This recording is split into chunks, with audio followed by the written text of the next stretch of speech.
All right. All right. Hello.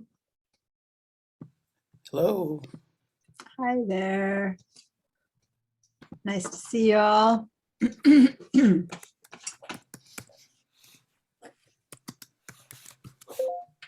Hey, hey. And popping in. Come on in, come on in. I didn't get a chance to see my email today, so I'm not sure.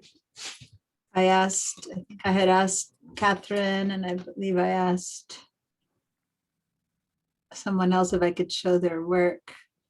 Did you get a chance to answer me, or did you see my question? I saw I checked my email and then I answered back. Yeah. Oh, okay.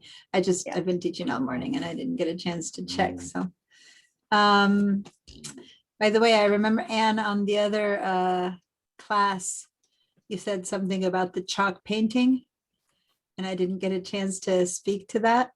Do you mean the Marinari one? Yeah, was there any? What's that? Not mentioned. No, I think Anne saw it. I think Anne, yes. So how did you see it? Did you drive by? Because everyone's doing chalk paintings for the Marinari, but in their driveways or in parking lots and stuff like that. But maybe you saw it online though, or did you see it in person? I don't know. Maybe Anyway. you'll show us yours if you have photos. Yeah, I can do that too. I'm just wondering where she saw it. It's really fun. I think I've showed some of you guys talking about Illustrator. My son is a artist, digital art, and he graduated from high school on Friday. I probably told you guys last week that I was going to the graduation. But he does a lot of filmmaking. That's his big thing. But he's also an artist and does a lot of drawing and art and stuff like that. But every year he does chalk paintings at the Mission, at the big Marinari Festival. Oh, And so I went online and flipped through till I found it. Oh, perfect. Thank you. I just want to know where you'd seen it because I think they were putting the addresses if people wanted to visit them in person, but I don't know if they did that or if people had privacy Where do you find it concerns. online? I haven't looked around online. I believe in the Marinari. Yeah, I just Googled Imadnari. Yeah. But I can share with you here as well, since I have a lot of photos of it. So meanwhile, while I'm looking for that, and you guys are all connecting to your stuff, Pilar, I had also asked if I could share your art with the class. So by the way, here's my son yesterday. And it's graduation. I'm listening. I'm just going to go find the photo that because I just imported these. So hold on. This is all the graduation, but where's the chalk painting? Lots of graduation photos. But here are the right above that is a chalk painting. So it all happened right. Oh, this is my other kid who graduated yesterday too. And then I get to here we go. So here is, and this isn't one of the corrected ones. I have one where I have it corrected so it's straight in Photoshop. But here's the chalk painting that he did. It's 7 by 7. It's in our driveway, and there's a whole. I always like the creation photos. He made a time lapse of it. So anyway, here's when he was first, setting it out and drawing it out and stuff like that. And then there at the beginning and anyway. So where is it in front? He wrote this book. See down here where you see a book. He illustrated and wrote this entire book. It's a children's book. And this is two of the book's characters, and they're kind of, so that's the book, Dragonstone People. And he just made a new illustration with the characters of the girl flying over the sun and stuff like that. So this is dark. I should show you the corrected photo, but I don't have it handy. This is the pre-corrected. So anyway, pretty fun stuff. So let me Oh, let's see the picture there. put that. Oops, the What? graduation picture. Oh, I'll show you that later. Now, everyone probably by now, I mean, I'm happy to show more, but people by now should be connected to Illustrator and, you know, all their things. And I want to make sure that I don't just spend too much time showing, but I did ask Catherine if I could show Oh, it's getting warm. some photos that she sent me yesterday, some images. So let me share that screen. And I also asked Pilar, but I didn't see her answer because I didn't check email today. Is it okay if I share some of your stuff, Pilar? Yeah, it's fine. I know in the Thank past you. you've given me permission, but I always want to ask to make sure. So here is some samples of what I hate. So let me see. So this is some work that Catherine did with what she learned. You know how I tell you, try to expand and do more than just what I teach you. So this is some samples that Catherine sent me that she did based on what she learned up until now and with the robot. So this was the robot. So this is the same. And she was imitating. This is was it a placemat or It's a coaster for my cup. it's a coaster Yeah. that she has, or did you make the coaster? No. Okay. I bought it from a store and I This just is tried to something she copy it. purchased. And so Yeah. then she copied that in Illustrator, and pretty cool, isn't that? Yeah.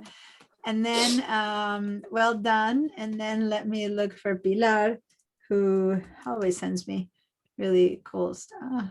Did you use it? I don't know if you used your pipeline or if you used, It's a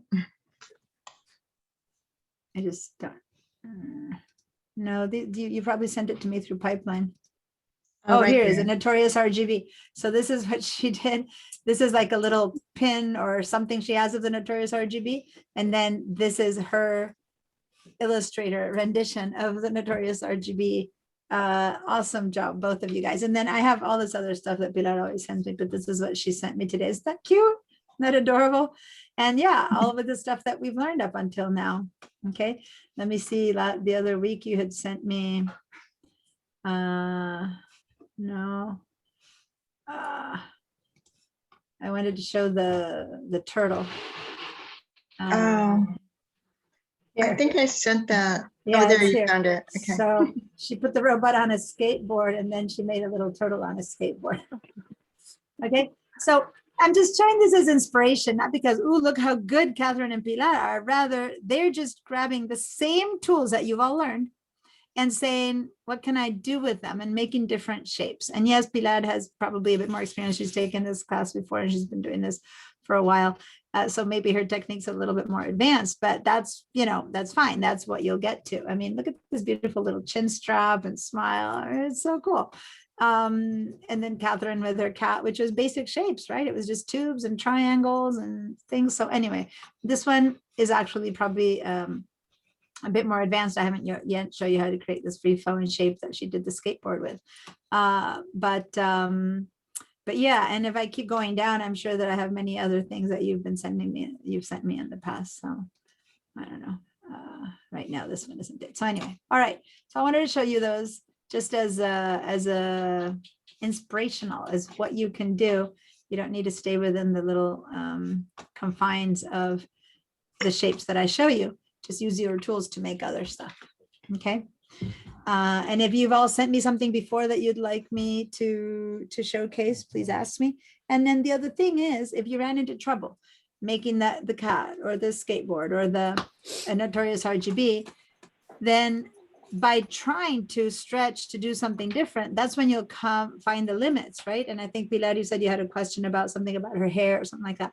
So by sending me that stuff, then I can find out. And then when you ask me, I know what you're asking me, and I can kind of help you with a tool that, as long as it applies to something I'm generally teaching to the whole class, which usually it does, unless it's very advanced, and then I can teach that, and then you can use that in your stuff. Okay. So thanks for sharing those. And those shared those together with the basic screenshots of the class done in school which in class, which is, remember, you have to send me screenshots of the class work that you've done. And then they actually added beautiful things that they've done. And I, by the way, love to see also the failures, not just the successes. Because if you say, I was trying to do this and look what happened, I couldn't make the wheel or the head, or I couldn't figure out the whiskers or something, then I can help you with that. You know what I mean? So not just what worked, but also show me what you're trying to do that didn't work. So I can give you some pointers. Okay, so everyone, have you gone to your chat and signed in? One thing that I left a bit unclear, and I did get an email from one of you guys, and I'm sorry, it was crazy week. I barely breathed this week. Someone asking me, were we supposed to finish the robot or not? Because, and I didn't answer that email because I was in the midst of everything. And now I'm remembering that I didn't answer that email. So I'm not sure. One of you guys, I think Allison, were you probably had asked me, I think. Yeah. So some of you guys sent me screenshots of the completed robot because you heard from me that you had to complete it, and you did. And others of you are waiting to complete it because maybe you remembered at the end I said, well, we'll complete it in class. So I gave mixed messages, and I apologize for that, because at first I said, finish it on your own. And then I noticed that there was a skill or two that you might have not learned yet to do, that I was going to help you finish it. So if you did finish it, or if you didn't, we're fine. We can pick up from this. I'll just teach you the skill that I thought was still missing for you to know. And then the rest of you can complete it on your own. And those of you who already completed it, if maybe you did a different thing in order to get that to happen. So I think, Dorothy, you're the one who sent me the completed robot, right? And maybe others of you finished it, but you didn't send it to me. So is anyone else, did anyone else complete the entire robot? No, Because if no one completed the entire robot, we can, because you That's said how we're I gonna am. work on the arms. I said we were going to work on it here, but just in case someone had, maybe you left early, or you just remembered my initial instruction of do it as homework. If you did finish it, I didn't want to make you have to do it all over again. But if mainly only one of you guys did it, then we'll work on it a little bit. And then once you know all the different things you need to know, I'll let you fly. Now, who was not here last class? Is anyone here today who was not here last class? You were all here last Friday? Okay. Or Anne, I think Anne, you're the one who sent me the completed robot. Who sent me the completed robot? It looked great with different colors. One of you guys did. Maybe it's someone who's not here, or someone who's not listening right now. Okay. I can go check my email.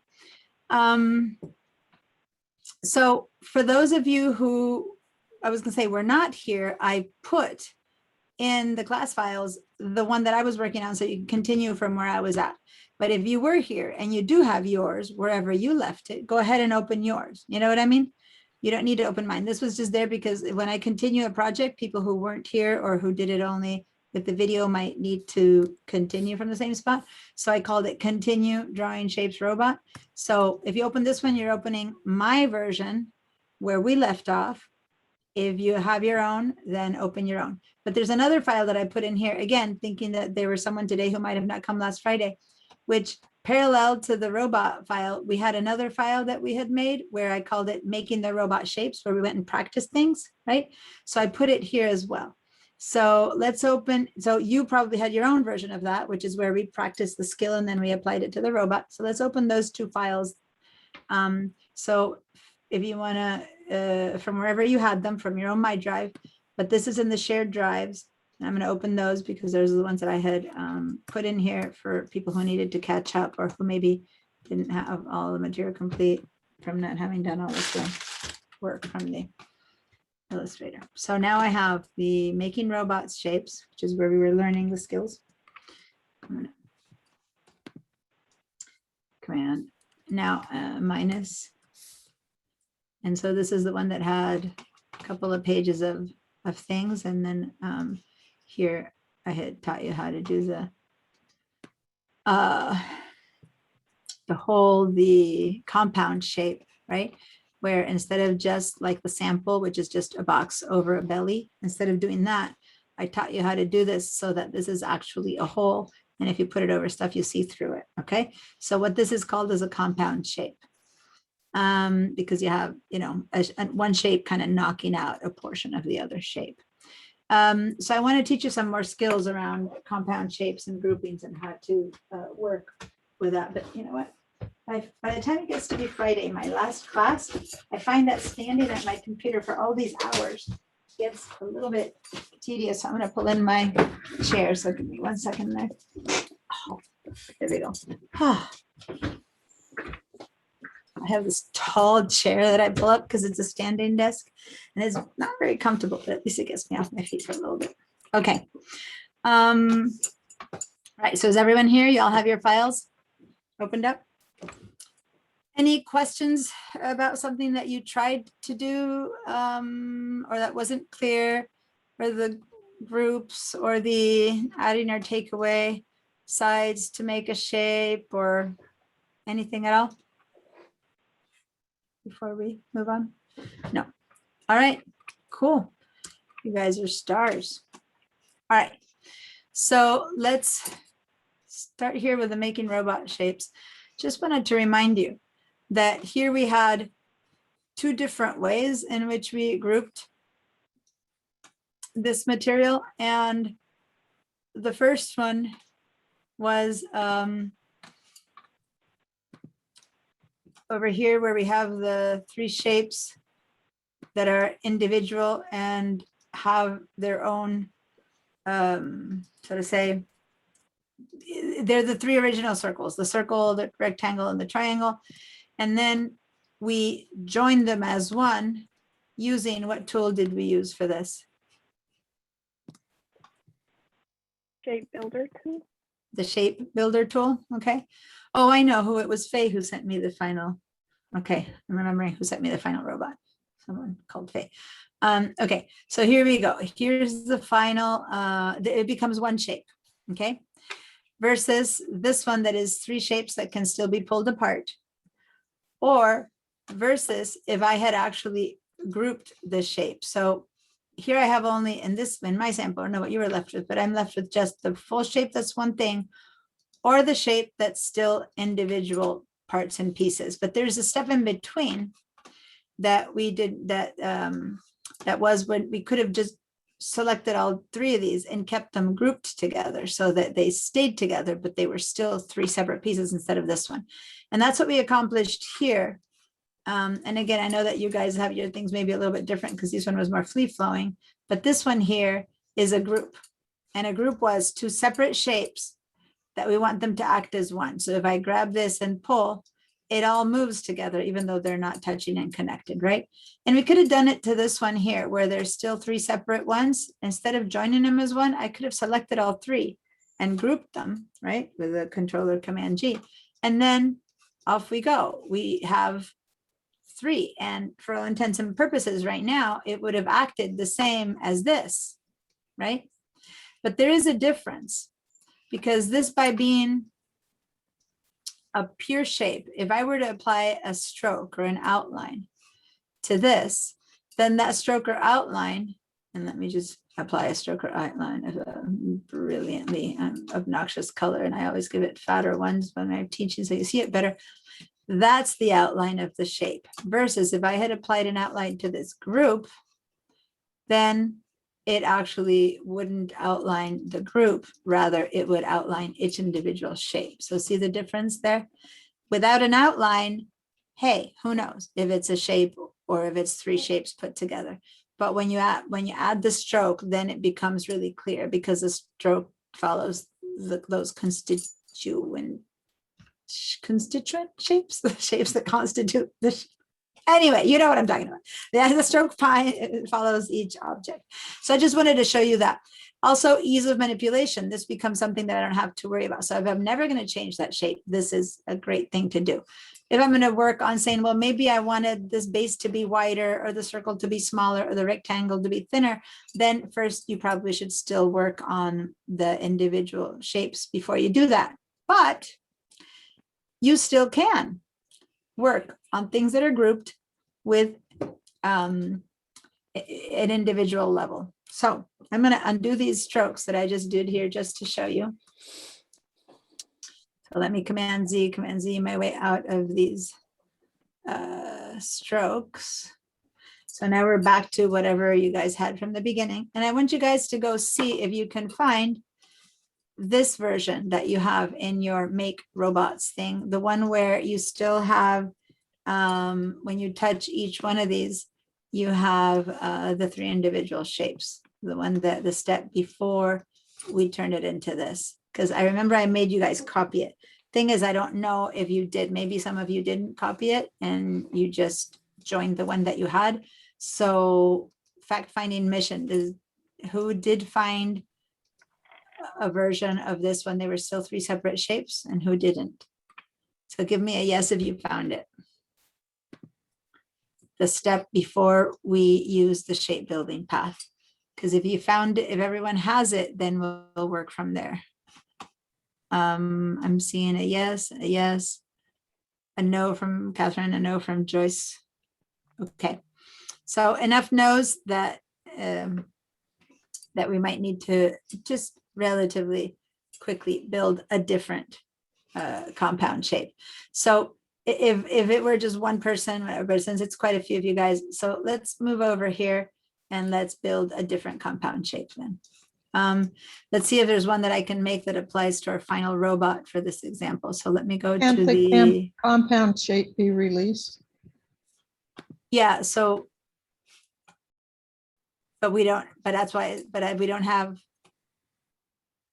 a compound shape. On this one, we didn't make a compound shape. This one we turned into a new shape. So there is no compound shape of this. There is only the now joined shape. That's what I'm trying to find out if someone has that. So we're going to just use a different portion. That's fine. That was so let's head over to over here. And what we're going to do is we're going to create one of these arms. And then I'm going to show you how to make it not like we did with the antenna as one shape, but how to do it as a compound shape. And then we're going to work on how to work on the individual parts. Okay. So if you notice already hovering over here, this is a circle, just because you can see that there's a rectangle here. But the difference is that in this case, in the robot, this is a circle. Oh, is it? Or is it a group? This is, let me see if it's grouped or if it's knocked out. Let me see. If I ungroup, yeah, this isn't a compound shape. This is is it? No, this one is a compound shape. Interestingly enough, they didn't do it for the belly. For the belly, they just added a little box, but for this one, they did do it as a compound shape. Okay, good to know. All right, so here's what we're gonna do. We're gonna recreate that. So first thing we need to do is we need to go to our rectangular shape and head down to the ellipse tool. And we're going to make a circle.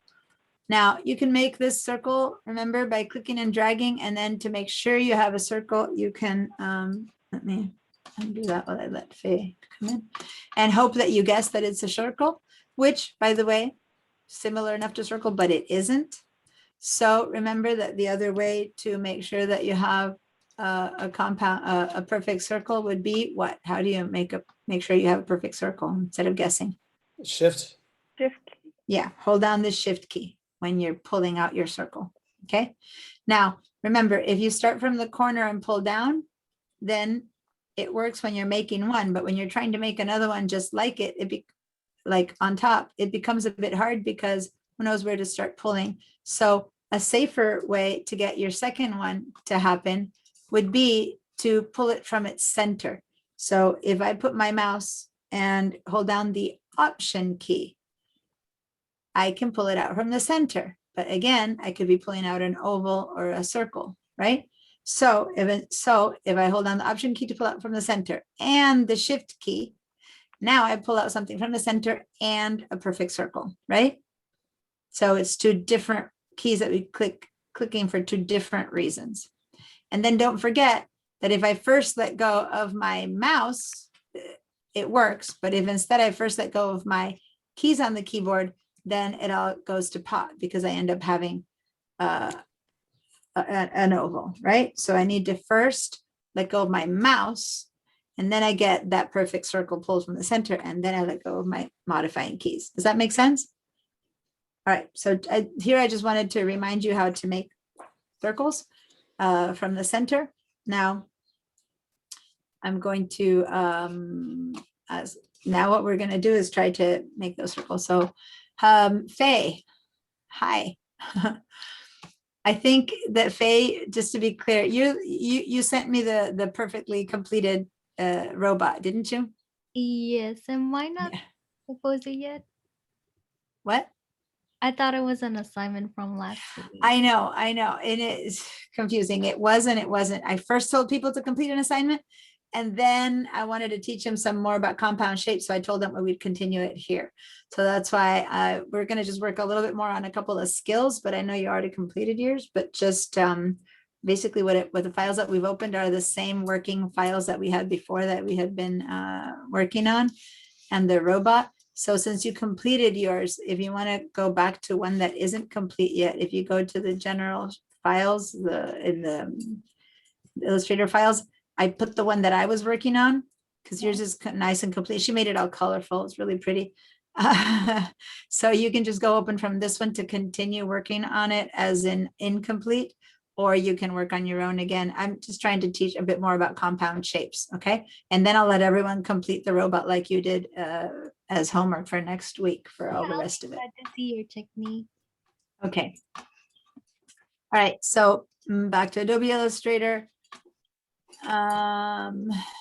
Make robot shapes. All right, so now let's make a circle that is full of the in this case, whatever color you're painting your robot. Mine is becoming blue, or you can be multicolored like Faye's.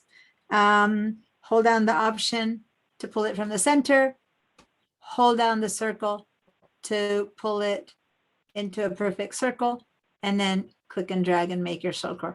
Let me just say that when you have to be really precise with numbers, this is when it might be easier to just simply single click, get the box, and then write down exactly what you want. So say that you want a 1 inch circle in height and width, then you for sure will get a perfect circle, and there comes the circle, right? So there's sometimes when clicking and choosing things by numbers might be simpler, but it's good to learn all the skills that it takes. Okay, so whichever way you chose to make your first circle, the second one is that we want to make sure that it is completely centered in the same spot. So put your mouse and hover until you see that you're touching that little center point and that you read it in pink saying center from the Smart Guide.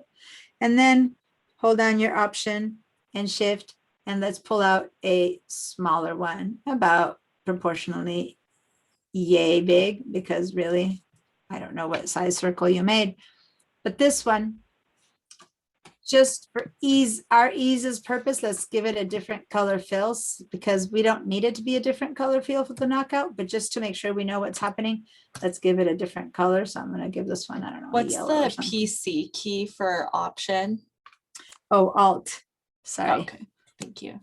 Sorry, thanks for reminding me. Usually I say option alt, but for some reason I didn't this time. So thanks for reminding me.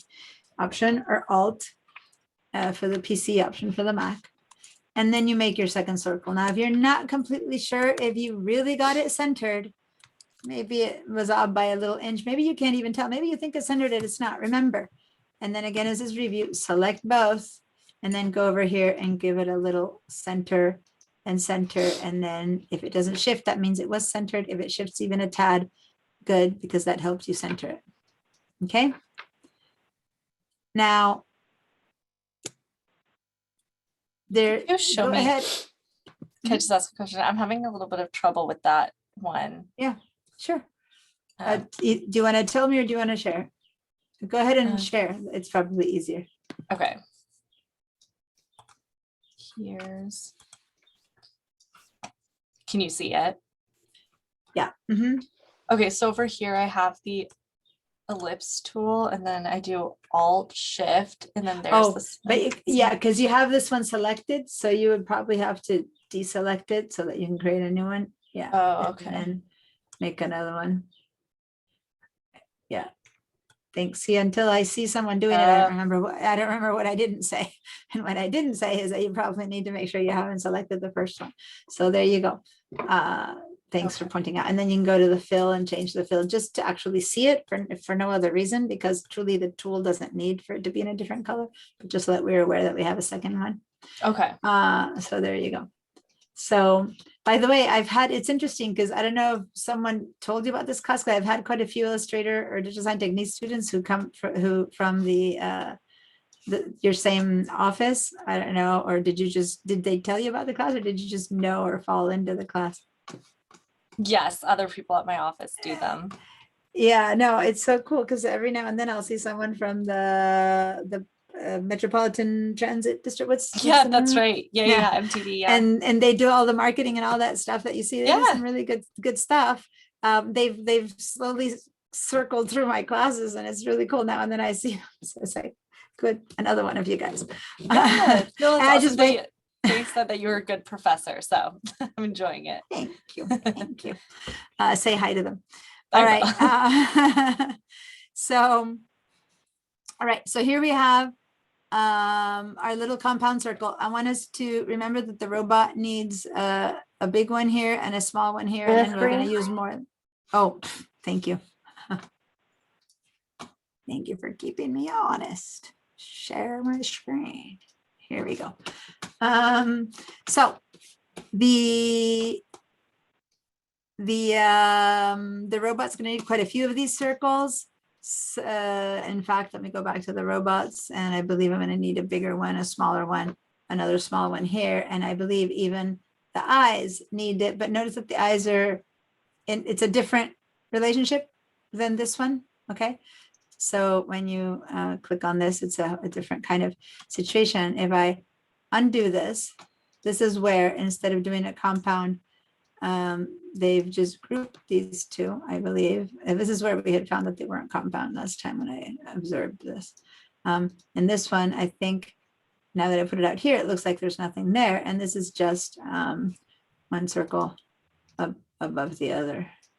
No, this is also a compound shape. They did them all as compound shapes. Okay, but oh no, they didn't. See, they just have a red circle and then a white circle on top. So I'm going to undo that, undo that, undo that, undo that, undo that, undo that, Command C, Command C, Command C, Command C until they're grouped again. Okay. Whoops. I went and undo too many. Here, so we're going to need this kind of idea a few times. So when you leave just two circles like this, and we could have done that, we could have had this one be white back here. I'm sorry. The outside circle could be white. The inside circle could be this background color, right? And that's it. That's all we would need. But here's the problem. First of all, we'd have to be handling two elements that have to always be linked correctly.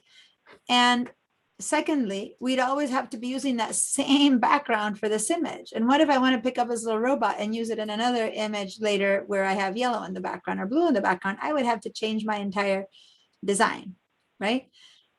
Because then I'd have a yellow background with a blue, sorry, what's this reddish brick red thing. So we're going to instead create one compound circle, and then we can copy that and make it bigger, smaller, whatever in different versions, instead of always be working with two elements that need to be changed colors. So I didn't care what color you put on top or the bottom right now. I just wanted two different ones. But last class, when we made this one happen, okay, this one is already a compound shape. Let me pull it out for a second. I'm pulling a copy out. I'm going to compound house, release the compound. I'll just show you what I did originally. Here we did have a box within a box, and I believe the original one was white. I think we made it white. I don't know. So these are the two shapes. And how, just as a reminder, how did I tell you to make this? So this is a review, just to, you had to select both objects. Okay, so to do that, if they're deselected, the easiest thing is make sure that this little box covers a bit of each. So I know I have a bit of the blue and a bit of the white. That's all it takes. I don't need to enwrap the whole shape. That's all it takes to know that I've got both objects. And then what tool did we use? This The is just shape- review. So yeah, the shape builder, which is this one down there. Okay. And when I did that, I discovered that as I hover over this whole area we had already joined. This bottom one we had originally had two shapes. We already joined it. And then we had this area. And so how did I knock this out? By doing what? Option, then dragging out. Yeah, because right now, see how that has a plus sign? If I were to drag this right now, I would join these, which, you know, nothing doing. Oh, and by the way, notice that the color of the top took over. The whole thing turned into the color of the top. So whatever's on top is the color that the shape of that Mars. So instead, as Johnny said, by holding down the Option or Alt key, the mouse turns into a minus. And then a little drag on that and that thing disappeared. So that the whole got knocked out. And that's how I created that compound shape. Okay, that was just a reminder of how we did it. So heading down to this circle now. The first thing we need to do is to do exactly the same thing. Oh, hold on. We don't want the exact same thing first. I want us to do a copy of this because I'm going to show you two different ways to do this. So select this thing, both, and then hold down your Option and drag a copy. So this is still our two separated shapes, and we're going to do the same compound shape in two different ways. One just the way we did it, and another a different way. All right. Just so you learn different ways to do the same thing. Okay, so now we have two sets. They're not grouped or anything. In fact, if I were to just touch this yellow one and move it right now, it would just skew. I'm going to do Command Z. They're completely unrelated. Okay, select both. Having trouble selecting. Okay, so do you want to share, or should I just show you again? So Penelope, when you have the to share to select, you need to have the top black arrow key selected first of all. Make sure nothing else is selected by giving a little click on some neutral background area. Just give it a click and that deselects anything out there that might be selected. Then you can kind of click and drag over what you want to select. And as long as you touch one of each, that gets selected. If that's still not working, let me know and I'll have you share your screen.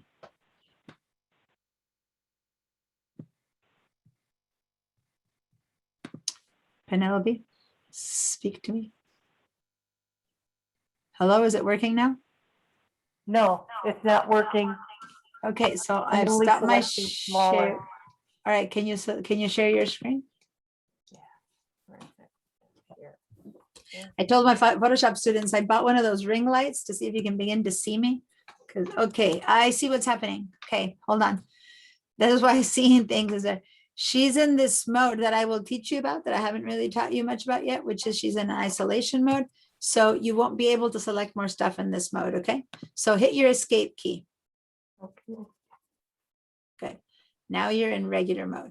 Okay, so now you can select the background and select both. The only thing that I want you to do carefully, you've touched the top one. Yes, so don't. So go ahead and take the stroke off. So go over to where you have your strokes and get rid of the stroke. So go choose your black stroke choice and click on that. And no, not the word stroke, not the word stroke. Select the color, yeah. And then go choose the little no. Yeah, there we go. That takes the stroke off. Okay, good. So there you go. Now you have both selected. So perfect. All right, so I'm going to stop your sharing. Oh, make a copy of that. Like hold down the Option key and drag out. So you have two of them. And then go and back to one of the sets. Got it. And for this, cool. Now for this set, we're going to do the same thing. So go to the shape builder tool. Can you share your And screen? oh, yes, thank you. Yeah, never be shy about saying that because I don't notice and I keep talking. So just, yeah, let it out. Screen's missing like you are very well doing. I never think you need to hesitate. I probably am forgetting. All right. So by the way, Joel and anyone else who came a little bit later, if you don't have the files from last week, I believe you were here last week, so you should have them, but if you had to leave early, in the regular bridge, if you want to continue for where we're at, I had us open the continue drawing shapes because I added that, and the make your robot shape. So if you're working on VDI, that's fine. Just open it this way. If you're working from home, you have to download them. But if you have your own robot shapes that you were working on last week, that's what we're working on. Okay. So now I clicked and selected them both. So remember, that's the first step, select both. Then Shape Builder tool, head over to this area and hold down your Alt or Option key to turn it, this little arrow, into a minus, and then just drag across what you don't want. And that's all it took to knock out the circle from the circle. And we have nothing underneath it now, but trust me, that is actually transparent. So let's let me Command Z. Oh, I always do this opposite on the Mac, drives me crazy. So let's go back to Command 1. So if I were to drag this over to something else, you could see stuff. Okay, it's truly empty. It's been knocked out. Okay, so that is repeat of what we did last week. We can then do this a bunch more times and get all those circles, but I want to show you a different way to do the same thing. So any questions about that? Did it work for everyone? Yes. Let me actually clear everyone's feedback so that next time I ask, you've got clean feedback. Okay, so now let's select again these two. I'm gonna get a little bit bigger. And let me show you a different way to do similar things to the Shape Builder tool. And we do it from over once you select them, here in the properties panel, you'll see here some area called the Pathfinder. You see the Pathfinder here? If you don't see it, you could actually go to the window and click on the Pathfinder, and then it'll pop up right here. But as long as you have this properties panel, that's where a Pathfinder is. All right, so the Pathfinder has been around forever before the Shape Builder tool became like a more nimble tool to do certain things, but the Pathfinder does a few more. So first of all, you know how we joined the tower and the circle and the rectangle? If I wanted, and all I did was you drag the Shape Builder across. Well, the exact same thing in the Pathfinder would happen if we click on this. If we just click, it unites. There you go. Now let me Command and Control Z. But I just wanted to notice that whatever color you had on the item that's on top is the one that's gonna succeed, win the battle. It'll turn into the color that gets actually added. Now, Command Z to undo that. And then right next to that, you have click in order to get a minus front. So what's in front in this case is the little circle. So if I click here, click minus front, there we go. This is the exact same effect we got with the Shape Builder tool. This is the front has been knocked out of what's behind. Depending on what you're making, sometimes the Shape Builder tool is more nimble, sometimes this is more nimble, but this one takes things a step further, which is why I'm showing you this right now. Why did you get the one on top? It's, you know, you had a circle, one circle on top of the other. You had it when I saw you doing it. There's a little one on top of the big one. You had two circles too. So when you select them both, this one is considered the one that's above or on top or in front. So when you hover over this little icon here that says minus front, that little circle that's minus front is the one that gets knocked out. Okay. Did that work now, Penelope? Go ahead and say Command Z or undo that, because I want to show I you. don't see minus front. Okay. Do you see where my mouse is going over to the properties? Over here in this big panel, the properties panel? Yes. Go all the way down until you see the Pathfinder. The first one was the unite, and the second one is the click to minus front alt click to create a compound shape. There we go. That there, okay? Second one. What's that? The second one. So a single click gives us the same thing that we got with a shape builder. But in reading that tip, you might have noticed there's a little bit more to this tool. So I'm going to undo that again. And this time, if we read the tooltip, if you just click, it's minus front, same as the shape builder. If you keep reading, it says alt click or option click for the Mac to create a compound shape. In a way, both were compound shapes, but in this case, it's so let's alt. So hold down the alt or option and then click. Right now, because this is such a simple shape, it kind of is the same thing. Now let's head over to a more complicated shape, which is where you had these guys. Oh, but the problem was that you didn't have these guys. So that's true. That's why I ended up giving this example. There's a difference in how these tools have been constituted in the background of Illustrator. Let me use part of this page to show you a more complex shape. So let's create 3 shapes. Let's make a rectangle. Let's make a circle.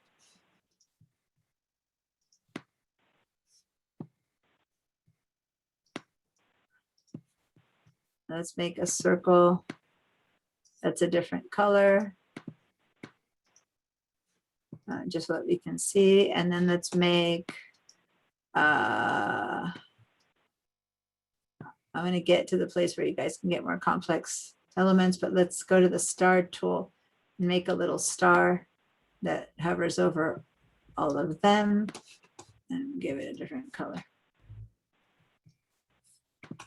Okay, so now make sure if they're not, then go back to the selection tool and overlap them a bit. Okay, just so you have all 3 of them. So now I'm going to show you the beauties of the Pathfinder and the complex shape. And when we're done with the robot, I have an exercise where we do more of this, but right now I just want to teach this to you. So does everyone have 3 shapes? 3 basic shapes? Again, they could have been the same color, but it's easier when I demo if I have different colors. So let me actually make things a little bit bigger so that for the demo, you guys can see it. Big size. Okay. So if I had joined these right now with a unite, okay, so let's all do that, unite. I get one big shape. I'm going to undo that myself, and I'm going to show you with that with the shape builder tool. I could have just dragged across all of this and it would be a bit harder, but as long as I dragged over all the right parts and pieces, I would have ended up with the same solution. I get one big shape. Okay. So both of this means that I've lost my originating shapes. Remember, we have one shape now, one outline. Okay, let me undo that. Okay, now the next step I want everyone to do, because I just want to demonstrating, that's the unite. We all know that. Now let me show you what a unite with compound shapes means. So let's head over here to the same unite button, but this time, and this you can't do with a Pathfinder tool. Let's Alt or Option, hold that down, and then click the unite button.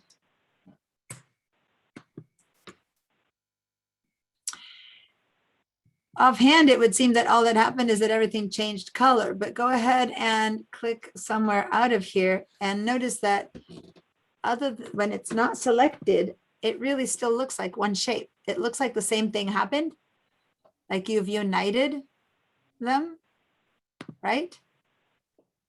Is everyone with me? Mhm. In fact, the one thing that I told you made a difference is that, remember I showed you the other shape and I said, but when you put a stroke, the stroke goes inside of a grouped object. Well, let's try to stroke this. And in fact, if I try to stroke this, the same thing happens. The stroke really does outline. So visually, this is the same as just having joined them with the shape builder tool before or without alt clicking the unite visually. It really does act as one shape. In fact, the stroke moves around the entire object. You have united it, but you've united it in a way where the individual shapes that created it are still accessible to be modified. So say that instead of having this be a rectangle, I wanted it to be a square. Or if instead of having this be an oval, I wanted it to be a circle. By having a compound shape made out of this, I can still access them individually. And you can see by hovering or by even selecting the compound shape that I still have my originating rectangle and oval and star. But how do I access them? Because if I try to move this around, for all intents and purposes, it's one piece. If I try to change the color of just the star, how do I subselect just the star? Well, let's do this. When you have an object that has been, that is a compound shape like this, to enter into this, it's similar to what we need to do to enter into a group. And by the way, we haven't done that yet, so I'll show you. But you have to double click on what you're trying to access and then double click again, and double click until that one element gets isolated from the rest. And then that one element, maybe we can make it be smaller. Okay, so maybe we want only a little tip of it to have been in. You don't want to completely separate it because after all, it is a compound shape, but we can twirl it or twist it or move it. And so now we want it to be sticking out of this side. I don't know what shapes you made, so you just made your own modification. Or instead, I want to go and double click the circle until it's its own thing. And I want to make it actually to be flatter and wider. So it's a semi-circle. Okay, so the shape, although it is one shape, it's acting like I can modify it as if it was 3 different shapes. And then when I click away, it still looks like one shape, only I've modified it completely. Does that make sense? So it gives you much more versatility, so to say. So what you're in is in this isolation mode. And by the way, Penelope, this is where you were when you shared your screen that you didn't know how to get out of it. I noticed is that you had this thing up here, and that's why I knew you were in isolation mode. So look at what I'm talking about. This up here is showing me how I entered into a group and entered into another group. And in fact, if I now wanted to see the rest of the stuff is I'm just inside of this group and I've isolated. And to leave this mode, I have to hit the escape key. Now I'm back in normal. See how that thing has disappeared? How And now did you I'm get back in normal the mode. border around the united shapes? Because they're a compound shape, all I had to do was add a stroke. I just gave it a color, and then because it's a compound shape, it goes around only the outskirts of it, as opposed to if I had just selected all 3, then all 3 would have gotten the shape. So I'm going to actually duplicate this up here for a second, and I'm going to release the compound shape, which I don't know if we can do with a right click. Can you? No, you have to go all the way to the top. So we'll go to Object, Compound Path, Release. Huh.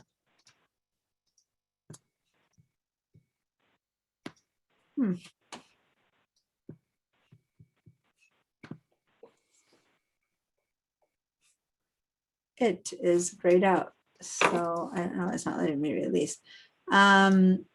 I guess if I were to, if I were to separate one from the rest, that would be, I can hand release them, so to say, which now they each have their own. The moment I put them together again, they still have their strokes. I don't know right now, because it's not a traditional compound shape. The release isn't working. Anyway, so has everyone been able to work with all their whatever 2 or 3 shapes that you put together and move them around? Yes.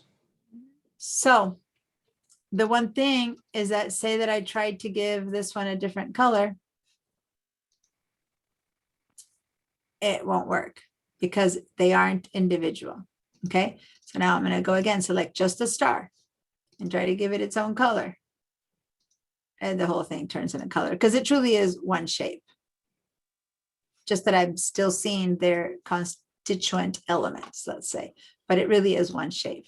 So I can't get away with coloring one part of it, as opposed to if this were a group. So I'm giving it a contrasting shape so you can see. So this is one shape. It is not a grouping. A group is 3 things put together. This is actually a compound shape, and it only can have one color. Diana, All right. Yes. when I changed the color, both of them changed. Yeah. So I changed the color of one and they both, or you mean both No, like that? Both copies. Maybe you have both selected. I Click think away into so. some neutral space and then click again on one. Okay. And if not, you'll have to share so I can see what happened there. So I can try to deduct my way backwards. Dorothy, I love the big bunch of flowers you have sitting next to you in your photograph of yourself. All right, so Penelope, did you figure it out or do you want to share your No, I screen? need to share. Okay, let me stop mine.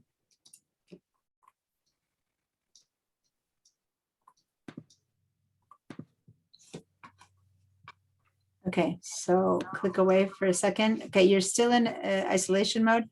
To hit escape. Okay, good. Now select one of them. No, oh, stop.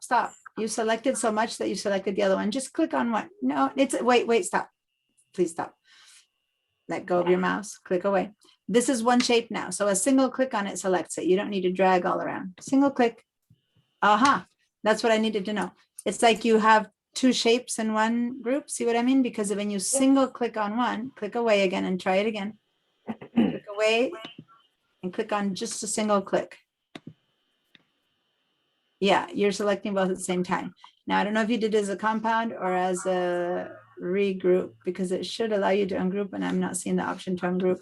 So somehow when you dragged your second out, you did it inside of compound shape mode. So now you really have 2 shapes. If you were to put them one on another, they'd be one. So you need to undo your way out of this mode. So go ahead and stop clicking and just say Control or Command. No, hit escape. Don't keep trying to change anything. Now do only what I say. Don't keep clicking. I hear you clicking away. Click away. Okay. Click away would mean, yeah. Now, hold down your controller command if you're on a Mac or on a PC, and then start hitting the Z again and again and again until you get back to having one of these 2 sets. So we're undo, and you might need to do it 20 times, as many times as it took. There we go. All right. Now hit escape. You created that compound, that copy that I asked you to do. She had copied that inside of already isolation mode. So both shapes were actually compound, although they were separate. So now select that, a single click on that. Not 2 clicks, just a single click. Yep. And now hold down the Option key and drag one out. Hold down the Option or Alt key. Control or Alt? Option or Alt. I don't know if you're in a Mac or on a PC, Option or Alt. And put your, and drag one out. Okay, keep it a bit more separate. Like move it a little bit further so they're not touching. Okay, now they are 2 separate creatures. So now if you were to change the color, the other one won't change. Great, thank you. Okay, you had first entered isolation mode and then you'd copied it inside of that. So it's like you were inside the little bubble. So you made 2 inside that little bubble. Okay. How did I get into isolation mode? By double clicking. That's why I kept saying stop and just click one time. But when you double click, so go ahead and double click on that orange one now. Okay, now look at the top left of the screen and see how now there's an arrow and it's a layer and compound shape. There's like a gray line there. Right. That's called isolation mode. And that happened when you double clicked. Hit escape to get out of that. Hit escape. Now you're not in isolation mode. Now double click again so that you can really see that happening. Double click. And now you're in isolation mode, which by the way, you also distinguish isolation mode because everything else that's on the screen gets kind of ghosted. Right. Hit escape and look at the color of your brown and green. See how it's intense brown, intense green. Now, when you double click on that and you enter isolation mode, double click on one of these shapes that's compound, not that, well, you can, but there's no double to that. Then everything else kind of ghosts out or goes pale. Okay, so then hit escape again to get out of that mode. And you only need to enter into compound path mode, into isolation mode, when you have either compound shapes or groups. So now let's scroll back. Oh, I was going to have you do it, but I'll do it instead. Scroll back to the first page where we made our little group. Okay. I preempted you this time, but thank you. I'm laughing because I want you guys to remind me. Then when I beat you to the reminder, I feel all heroic, but I actually do want you to remind me. All right, so now let's scroll back to that first page where we did make a group. And in case you don't remember what group I'm talking about, what's the difference between a shape, compound shape, and a group is that in this case, this was a group because I have isolated elements. And one shape and another shape, I wanted to move them as if they were one, but they are still individual elements. But if I now wanted to change the colors of these two, because it's a group, it just colors both of them, right? So a group will have both getting colored. So instead, I need to enter isolation mode. So I will double click and then double click again until isolate only the element that I want to change. Click and make that one red and see how the other one didn't get touched. But then when I hit escape,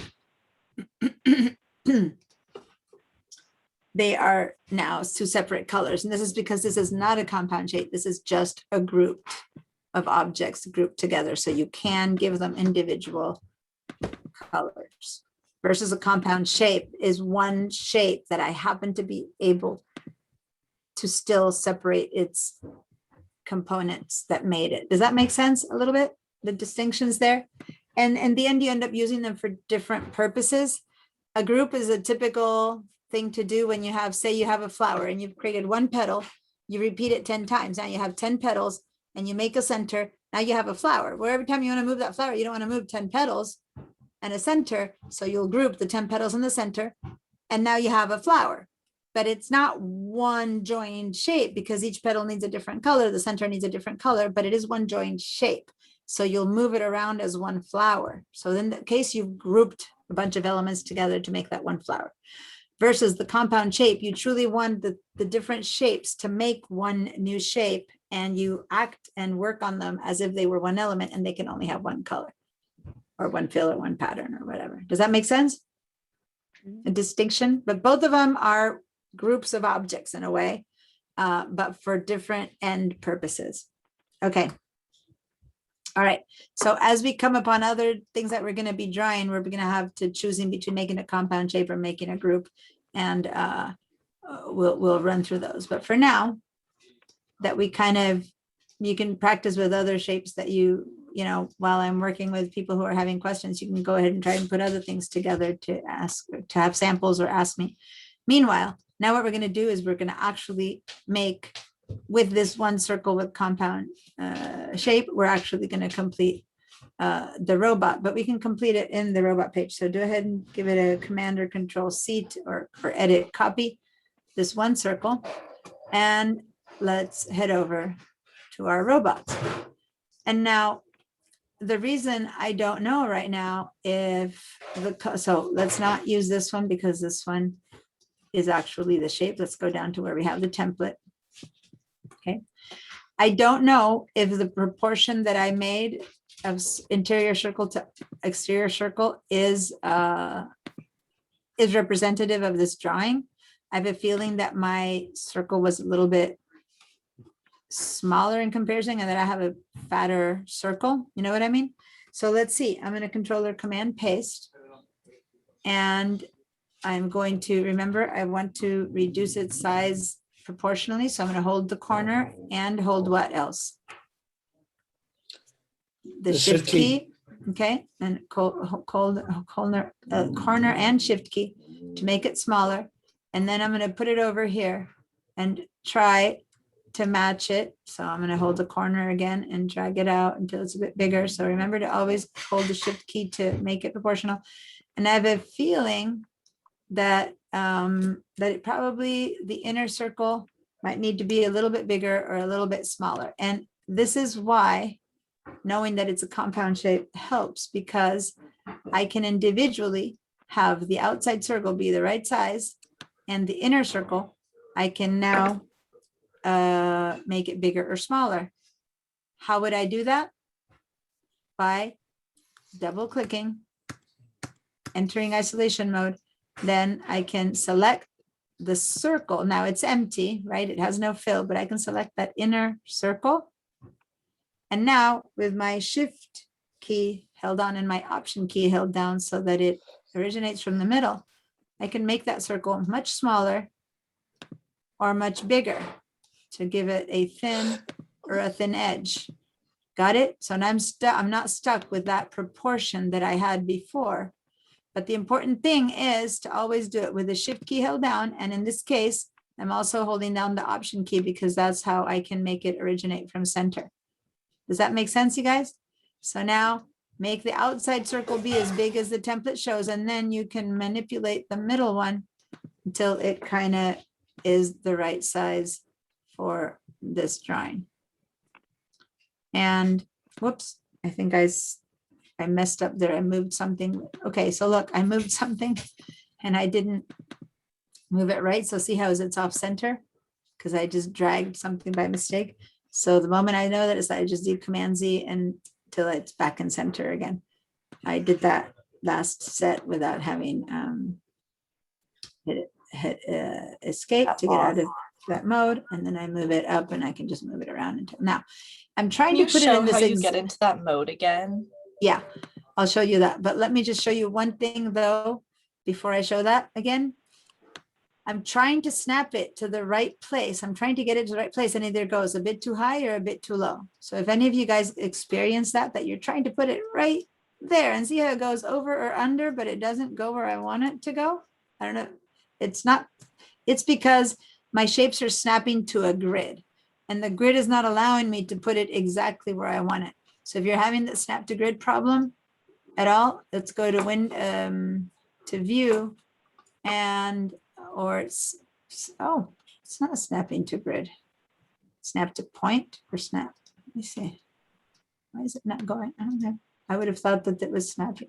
Yeah, snapping to point. Okay, so now I can move it exactly where I want. There you go. Okay, and that mattered because I was trying to find the right size for that middle thing. So now I'm going to actually show you again how I did that. So let's enter by double clicking. And then when you double click, you can select the outer shape or the inner shape. See, by clicking on the fill, but the inner one is empty now. So I can't click in here or I fall out of it. I need to click on the path because remember, it's a circle with no fill, but the path is still there. Does that make sense? And then when you have a hold of that little inner path, if you willy-nilly move it, you lose all of you can end up having a different shape. So I'm going to turn Command Z.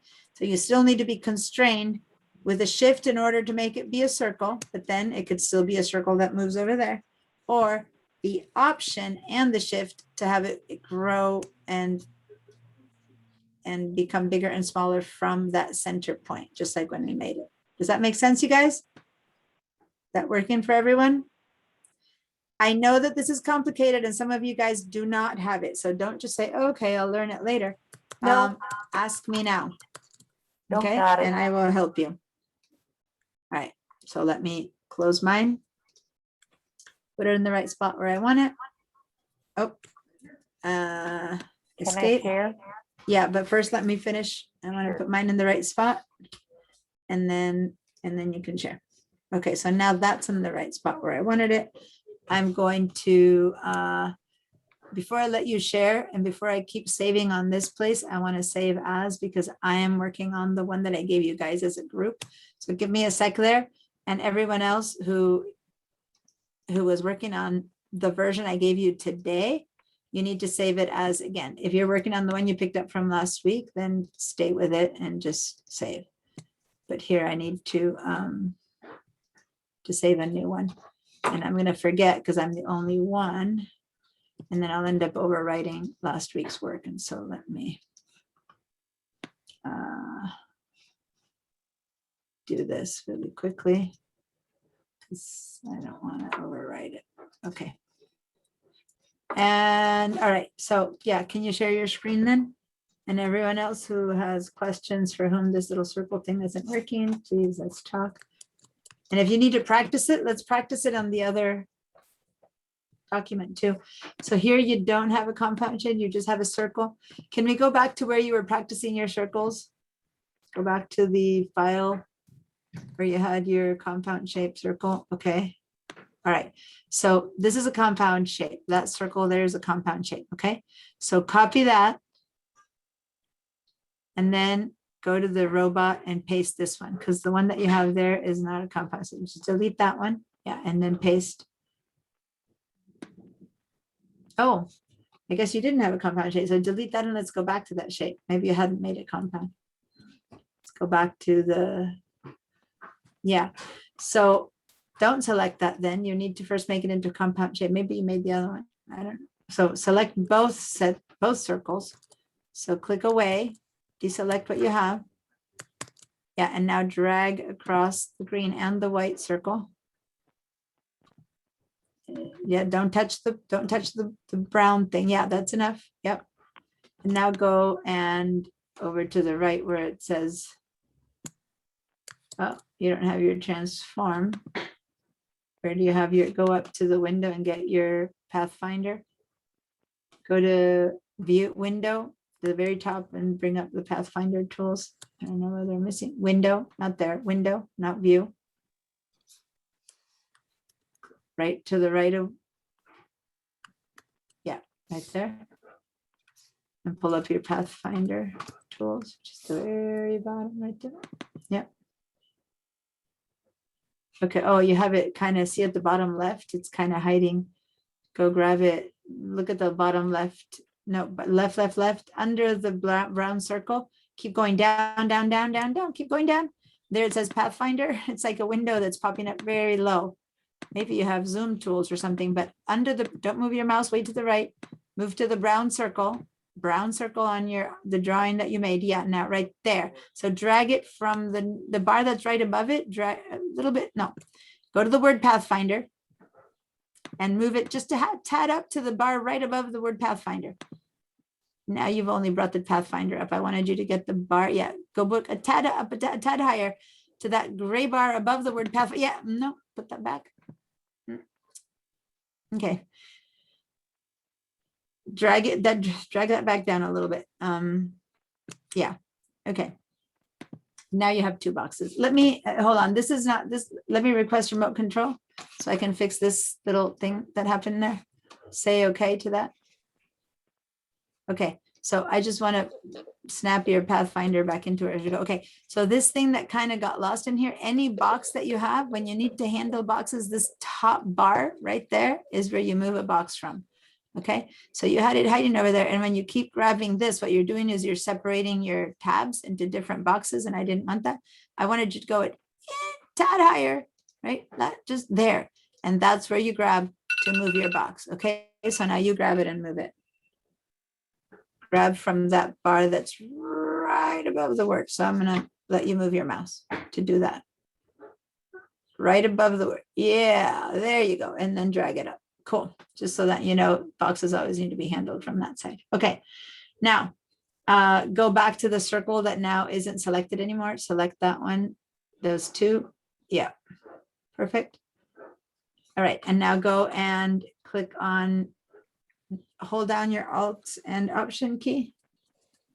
And then go to the second one and minus front. Did you do it? I don't know if you did it. I think you did. I didn't see it. Oh, you know, I didn't see it because your circle is white. And so I can't tell if it worked or didn't work. Go try to click the white circle. Yeah. It would seem that it happened. Go drag it over the brown to see if we see it transparenting.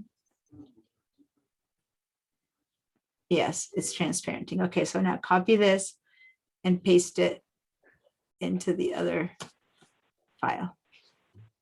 See, by having made that circle white to start with, I couldn't tell if it had knocked out or if it was seeing the background. Okay, go to there. All right, so paste it in here. Cool. So now, and this is for everyone who had a question of how to handle the inner circle, which I know there's a few others there who still have that question. Go, so we'll click on your circle first. Okay, now double click it, but double click on the green, not in that, but on the green, because that's the background. Yeah, double click in there. Cool. Now you're in isolation mode. Now put your mouse on the inner on the path of the inner circle. So move it in. There's this, yeah, click there. Good. Now you have that inner circle in hand. Now grab the corner and hold down the shift and option key and you can make it bigger or smaller. So grab the corner, not the middle, not the side. No, not that. The corner, one of the corner handles. Yep. Hold down the option and the shift key. And now you can make it much bigger. Oop, you're not holding the option because it's turning into an oval. So let go and say Control or Command Z. Okay, now try it again, but this time hold down your shift key and your option key, both. And now, yeah, now you made it bigger. And now what we really want is to make it smaller. So now holding option and command key, make it smaller. Yeah, let go. See, you're changing its size. All right. So that's how you change that inner size. Did that work for everyone else? Mhm. All right, so now make it bigger again, because really you need a thin band of green. So again, with option and command, with shift and command, make that inner circle bigger again and leave your green circle to be thinner. Yeah, that's about right. Yeah, cool. Now hit escape. So you get out of this mode and now you can click away so that you don't have the inner circle selected. Yeah, and now select the big, just the green part of it and now make it smaller enough to go and be one of the, a single click is all you need. When you have one element, a single click is all you need. You don't need to draw around it to grab it, just single click on it. Okay, and now to put it where it needs to go on the shoulder of the robot and to make it smaller, you again need to hold down the shift key. Okay, to make it all the whole thing smaller. And then make it smaller that way. Yep. And then quite a bit smaller still. And then, yeah, probably around there. And now just drag it from when it's smaller, it's a bit harder to drag yet, and drag it over. Right. You might want to expand, zoom in to all of this so that you can drag it better. And now you can just drag with the option key, drag some copies over to the other arm, down to the hand. Okay, so now I'm going to stop your share. You're doing great. I'm going to share my own. And then we'll take our break.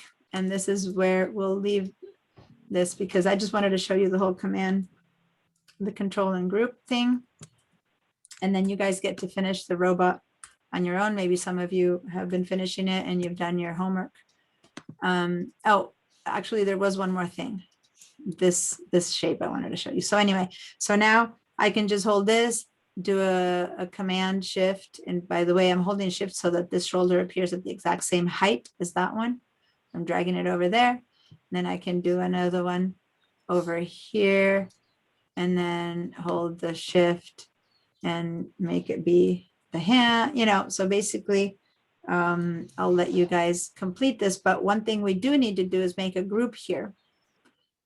And what group am I talking about is I'm going to want this arm to move together with one circle to the other. So I'm going to put these, make a little, another rectangle here. And now this circle, this rectangle, and this circle need to be grouped. Does that make sense? Yes. So in the end, I didn't really need to do that separately. I could have just grouped this. which is Control G or object group. And then this functions as one thing. I hold down the Option key and drag it out to put it over here. I want to minimize how many times you do the same thing. So now this you can just, because you grouped it, you can move it around easily and freely as one thing. But if you want to give it a different color, you can. Now be careful. If I did give this one a different color, and I'm going to double click to give it a different color, there's a slight problem. And that is that since I made it last, then that rectangle is above the others. See that? So if you do give it a different color, that looks horrible. If you give a different color, that needs to go underneath, right? So remember how we changed things and layers and stuff? Move to the back. Yeah, so right click on it, but you need to be in the mode of double click to isolate it. And then you can right click, arrange, and move to send to the back. Okay, so that it sends to the back of this group. Although,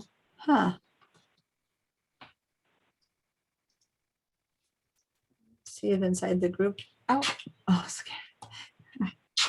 In the group, it's not working. I'll have to teach you something about layers then first before we can complete this, because once it's in a group, I guess it's not moving to the back.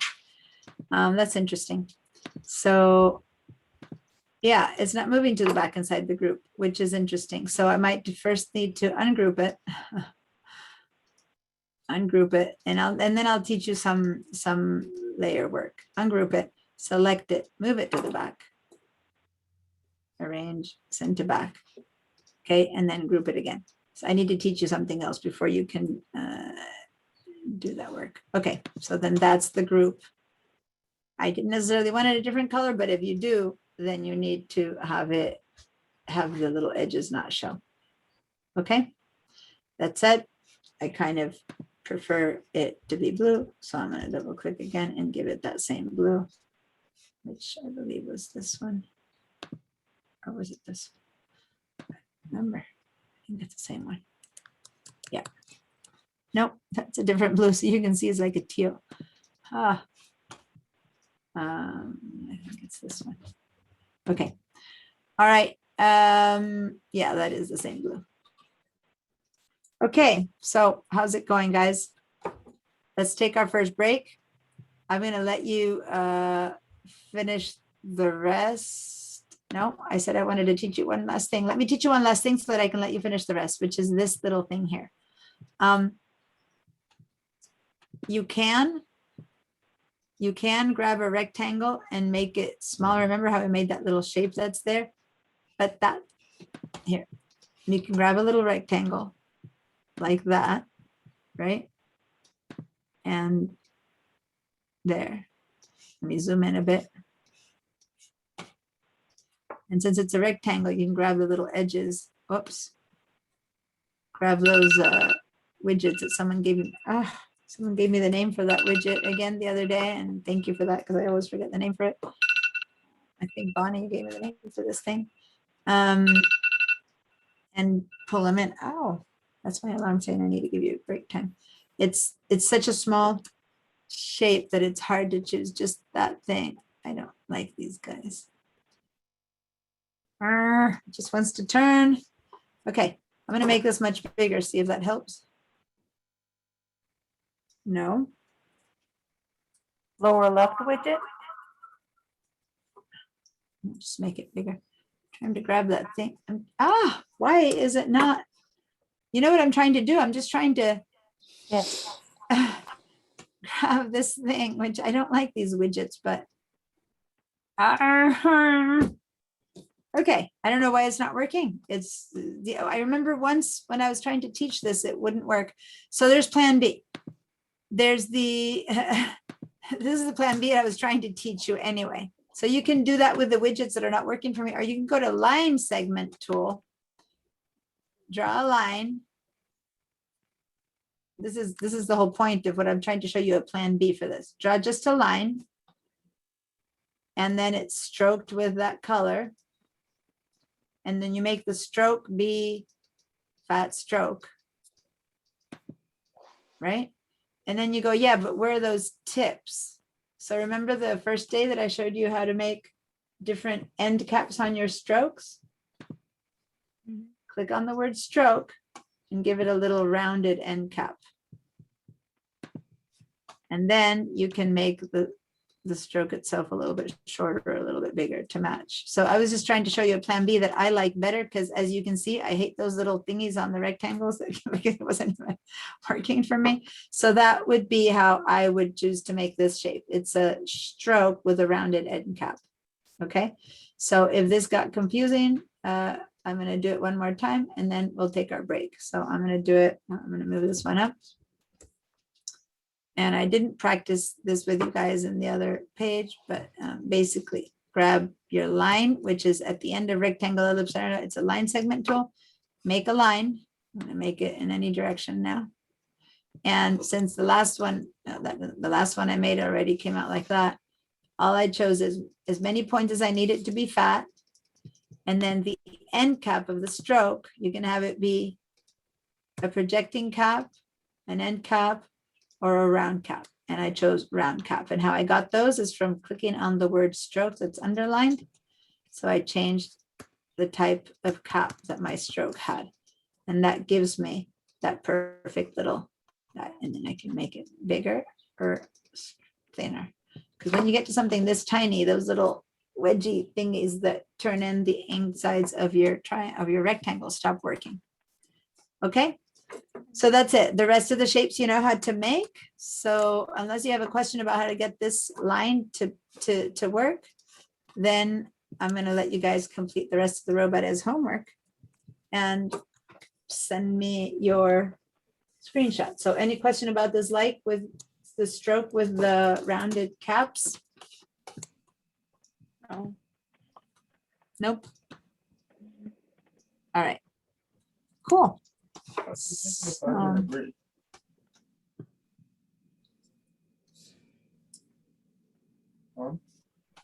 Hold on, I'm having a break. It's 2:58.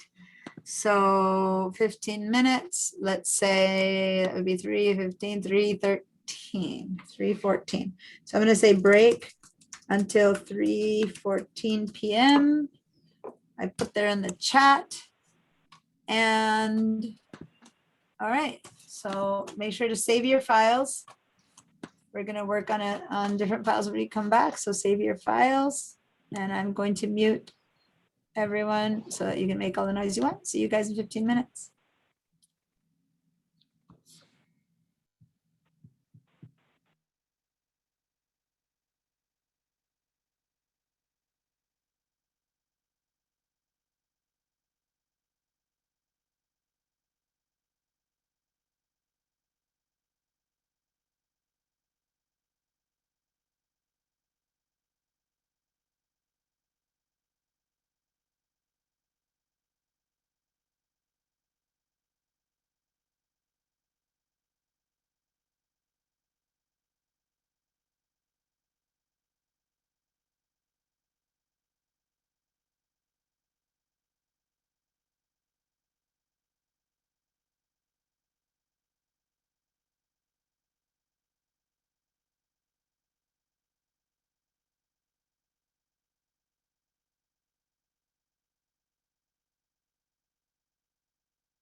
Okay.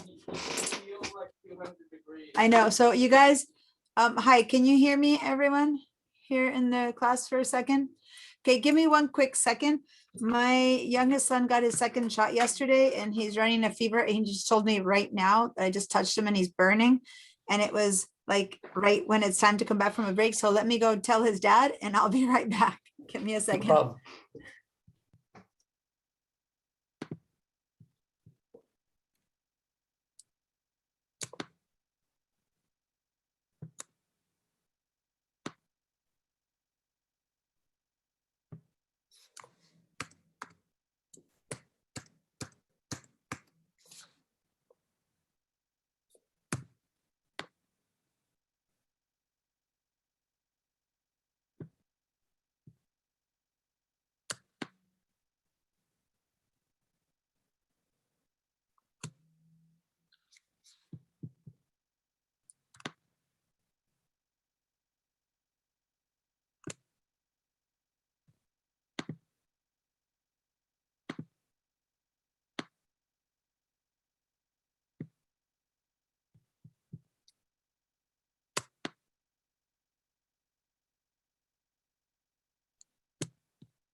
Oh, looks like I left my sound on. So you guys heard all of that.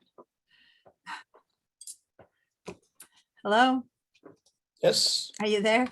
All right.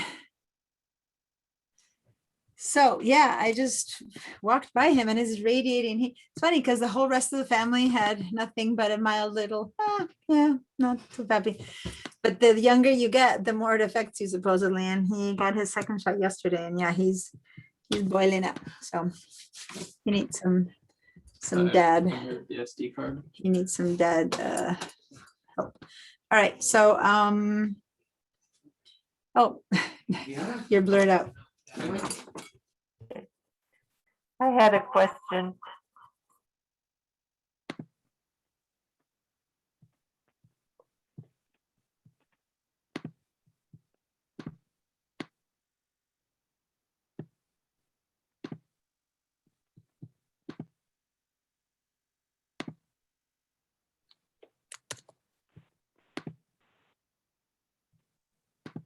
One more second. As you know, I'm a mom and I'm the only one who seems to know where the meds are. So 1 second.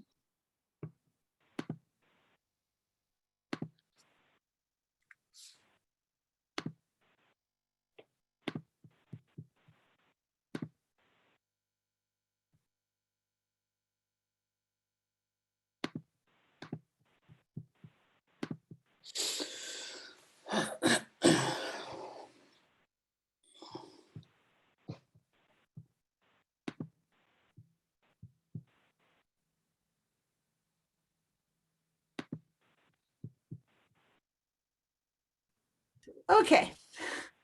Sorry about that. One of the benefits of being at home is you can take care of your kids, but I was on break the entire 15 minutes. And then as I was going back to the computer, my son went, Joaquin's burning up. All right.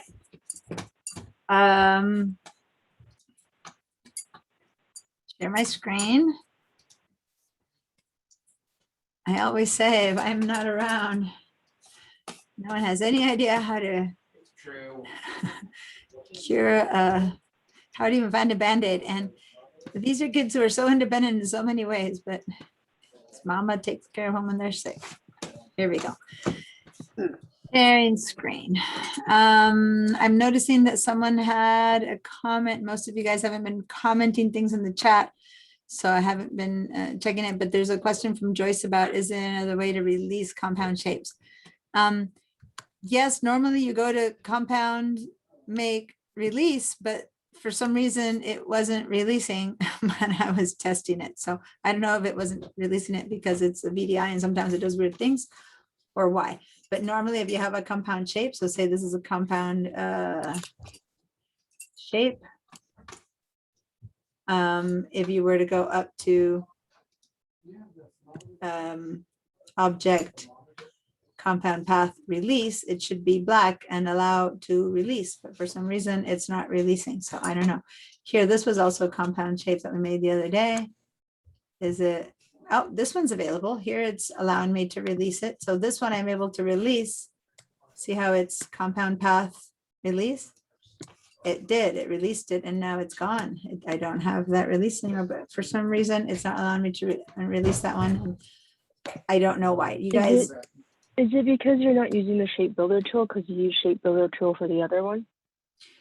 no, it wouldn't be because of that. So I didn't make it with a compound shape. I did it just with the right click of the path builder. So maybe if I had made it compound shape tool, like say that I put these two together and actually go up to object compound path make, right? So there I've compounded these two, then that I would be able to object compound path release. So there's something there to the fact that I made it with not so much the shape builder, but that I made it with that Pathfinder alt click. So maybe it's not a traditional compound shape. I don't 100% know why it's not letting me release it. I'm at a loss as to why this one is not considered a compound path the way the others Yeah, are. because So, I tried moving them apart like you suggested, but they're still Yeah. technically the same shape, even though they're not attached or like overlapping technically. yeah. Even if they're separated, they're still considered a compound shape. Exactly. So that doesn't change it as long as it's still a compound shape. So I'm not sure why it's I don't have an answer to that one. I don't know why. Okay, thank you. Sorry. I kind of know No, most it's okay. answers. I have found that there are certain things that when I do in VDI, and this happened not so much this session, but last session during the last fall session, not so much spring, but VDI and Illustrator kept doing a few things that were bizarre, and I wouldn't know why. And when I did it in my own Illustrator, it was doing it right, and here it wouldn't. I asked the IT people, and they just said, "Hey, VDI sometimes works weird." That's like that's the technical answer I got from the IT people. I don't know why VDI sometimes messes things up, is what they said, and so I kind of answer that to you. But if you guys are at home and it's still not letting you release it, then it's not VDI. So someone at home who did this, have you been able to release it? maybe that's the answer. Maybe it is a VDI thing. I don't know. All right, I want to teach you something else now. So you're on your own for continuing the robot. Okay, so I'm gonna close this robot file from the top. So I went up to the top name and clicked on the X, but let's hang out with this one. That's the make robots shapes that we're doing stuff in, because I want to show you some stuff, and this is it's good to have some things already there. Wow.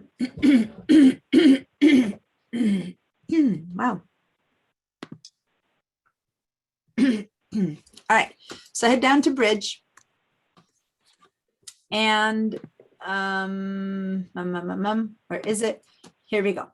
At the very top, well, you might have it on level 2 or something like that, but there's one called changing order. It's just 3 little blocks: green, yellow, and dark green. Let's open that one.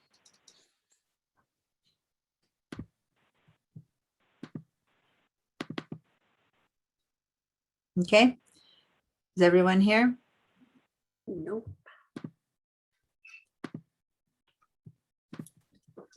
So in bridge, it's the changing order _ AI. And we're not going to work with the image that's in here. Rather, I'm just trying to find something that has objects that are already there. I wanted to show you an example of artboards that are different sizes. You don't have to have the artboards be the same size. We've already gone through that, but this is another example. But something I haven't shown you yet is important for you to know is layers. So remember how just now in the robots, I was saying, well, you can move something to the back and that's all I've shown you. And then I said, wait, in the Yeah. group, you can't do that. Yes, Which one did you open in Bridge? changing order. It's this one.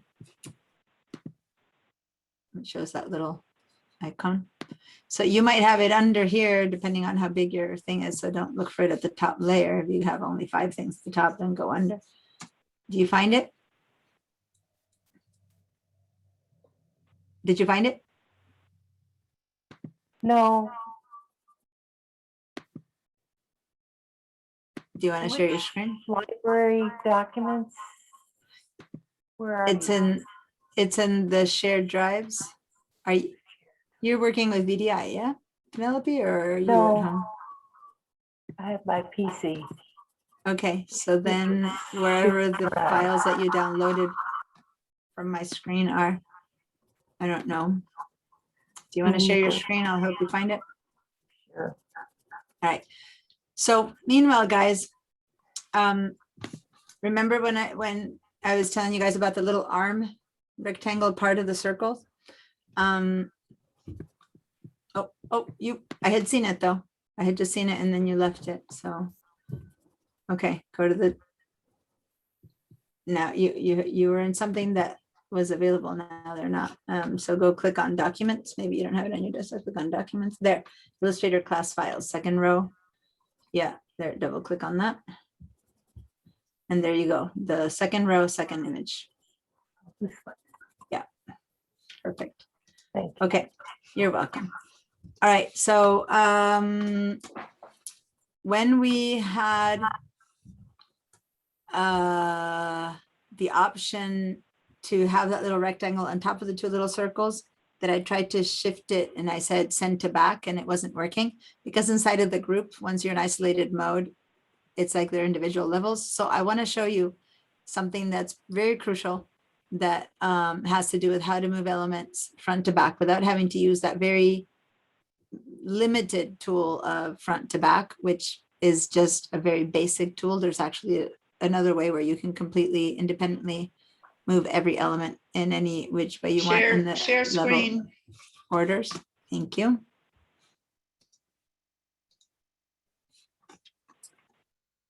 And here we go. So here's how we're going to do this. Right now you have a yellow block, a dark green block, and a light green block. The reason the yellow one is above the green one technically is because you first made the light green one, then you second, after that you made the dark green one, and after that you made the yellow green one. So in order of creation, one stacks above the other. So let's test that. Let's make one new artboard here. Let's go ahead and first of all, let's not make one new artboard. Let's get rid of all this stuff. Go ahead and put your mouse here and just kind of drag like that and just delete all this. Hit the delete key to get rid of it. And let's work on this place. Okay, so first of all, delete all of that. So even stuff that you might miss, click and drag all the way across and delete anything that might be under there so this whole board is empty. All right. Okay, now let's select this back furthest most. So let's say the lowest one or the one that's in the bottom of the stack of boxes, because when you select it, then your appearance and fill and whatever turns into that same choice, right? So just select it because of that. And then head down to our shapes and select the rectangle shape. Oh, where's my, here. I had the line was the last thing I did. Select your, instead of a rectangle, we're going to make 3 ellipses with the same color. So now select an ellipse. Since you selected that one first, that's the color and the stroke and what it's going to come out with. And I'm going to make an oval of that color. Okay. Now, this is a shortcut. For those of you who are ready for a good, really, really good shortcut, pay attention. Now I want to go select the second one, but I can't select the second one with this tool because what tool am I using right now? The V tool. No, right now I have, what tool is Oh, the selected? oval. The make ellipse, make ovals tool. So I can't select that green one there. If I tried to, what I'll do is I'll just be making another little oval over there, right? So I can't select that there with this tool in hand. And I don't want to go all the way back here, choose that, select that to go back to the oval. I didn't want to do all that work, right? Because sometimes it's not the most convenient thing to do that. So let me show you what we're going to do. Let me go back to selecting the back one, which you guys had selected. Go back to the oval tool. So if I already have an oval tool in my hand, if I want to temporarily go and select something, so temporarily pick up the black arrow key, I can just hold down the control key if you're on a PC, hold down the command key if you're on a Mac. And it temporarily, when you let go, you're still in the oval making tool. But temporarily, it gives me a black arrow where I can go and click on that second one so that I can choose the second box right now. Oh, it's got, so for some reason it wasn't letting me. Why is it being so resistant? Need to get bigger. I'm having, I don't know, this is similar to what I was having before. Going away, I'm gonna make it bigger. So okay, so now I had the bottom one was selected, then I made my oval, okay? So that's the oval that's selected. Now I want to select temporarily the second one. So I hold down the control key, select the second one. Now I got the dark green, let go of my control key and I'm back to having the oval and I can draw another oval. Does that make sense? Now I want to go select the yellow one. So I temporarily hold down the control key, select my yellow, let go of my mouse, that turned yellow, and then I make a green circle. Sorry, a yellow circle. Does that make sense? So if I Yes. lost someone there, I'll explain it one second time, and then it's just for people who want some advanced or an easier way to do certain things. So it's not like you have to know this. So if I lost you, don't get too worried. First of all, I had you select that bottom green, just so that I don't have to go and choose a green with a black arrow, just to have those be the appearance choices that are already made for me. Then I made an oval and it turned out to be exactly like that green one. Now, I want to select the next one. To do it quickly, I hold down Control or Command key, select the next one, let go of the Control and Command key, and I'm back in my oval tool. So I can just make another tool. So it's just a quick way to access that while I'm in another tool.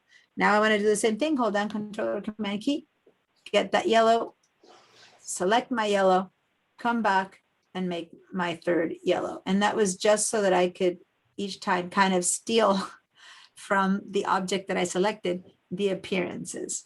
All right. So other than that, you can just go the long way, which is select the selection tool, click the next one, make your circle, et cetera, et cetera, et cetera. So it's just more efficient.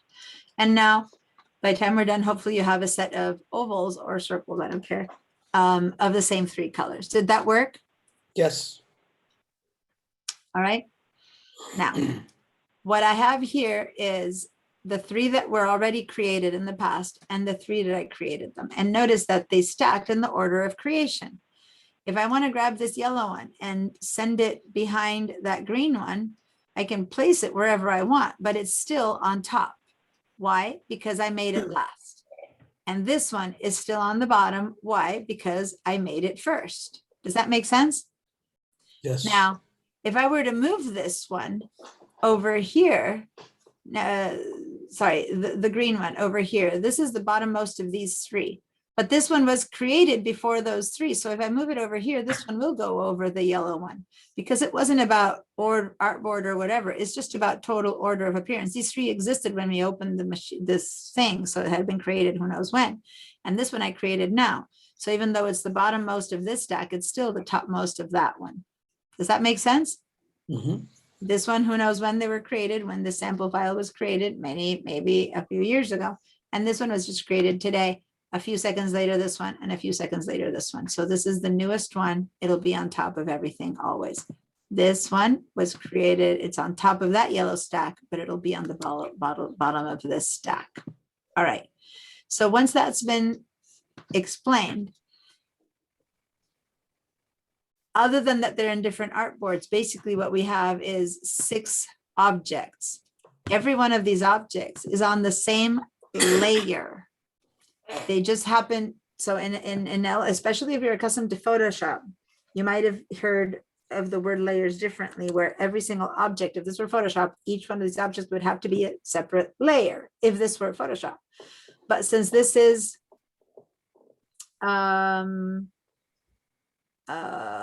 Illustrator, each object is just an object stacked at a different level in the same one layer.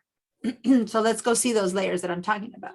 So in case you don't have your layers visible here, go to Window and choose Layers, which you probably don't have if you're using this basic setup that we have here. And for the most part, the Properties panel that we've been using all this time, that changes all our properties, right next to it, that's where you see the layers. But if you can't find that and don't know where to find that because you forgot that's where they were, you go to Windows and you choose Layers and it pops open for you. Okay, so this is in case you don't remember that it's right next to it. Or if you have a different workspace going on where the layers are in a different area. All right, so is everyone finding their layers? Yes. Deanna, Right, really notice, quick. yeah, My background for my my workspace is white. How do you change it back to the dark gray that you have on your screen? oh, that's just the appearance. So this is the one thing that's different if you're on a Mac or on a PC. So he's talking about this pasteboard here that's gray and that all my tools are gray, you depending on how you set up your program. If you're on a Mac, it's under the word Illustrator Preferences. And if you're on a PC, it's under the word Edit Preferences. And then you go to the General. And then let me see where one of these tells you how to change the color. Can't remember. User interface. Here we go. User interface. You can choose it to be dark gray, light gray, white, or black. I have dark gray. So that's what that is. Okay, thank you, Deanna. You're welcome. All right. So all of these objects I said are on one layer, and yep, here we go. You go to layers and it says just layer 1. That's all it's showing you. But this is collapsed in the sense that this little arrow is showing me layer 1. And if I click on this little arrow to expand my layer, I'll discover that I have all of these objects one by one in its own little stacking order on my layer. Now, as you can see, they are neatly stacked in order of, as we were experiencing here, where the bottom light green is the bottommost shape right there. That what looked like the top yellow of that stack really is in the middle, and that our new 3 shapes are at the top: light green, dark green, and yellow. So the topmost is the last one made. The bottommost is the first one made. Does that make sense, you guys? When I say bottom to top and stuff like that? Okay. Now, what happens is that we don't need to live with that order. We can shift things around. This might have been the last one made, and this is the first, the first one made and the last one made originally, and now this was our first one made and our last one made. But what if I would rather have this yellow be under the green? Well, then I can grab this yellow one and drag it until it's under the green like that. And there you go. it went under the green. The thing is that to really see that it's under the green, I need to move it a bit because right now it looks like it's under the other one. But see how now I have moved it under? I have shifted the order of those layers so that now it's under the green. Okay. I can, by the same token, go to those rectangles which were made who knows when and decide that the bottom green needs to be at the top. And I'll move it above and drop it above the yellow green. And there it is. Now it's above. Where do you put your pointer? I'm going over here to the far right where I see my layers and I'm just clicking on the layer or the line here that seems to show the object that I want. And I click and just drag it and let go when I see the blue line appear where I want to drop it. So that is putting it back at the very bottom. And now I want to put it and make it the highest top level of them all. I'm going to grab this rectangle and I'm going to drag it all the way to the very top and let it drop there, which means that if I bring it over here now, it turns out to be that it is the topmost layer. I have it at the very top. So it now, the one that originally was the oldest one made at the very bottom, I have just dragged all the way to the top so that I can have it show up above. So see the versatility of that?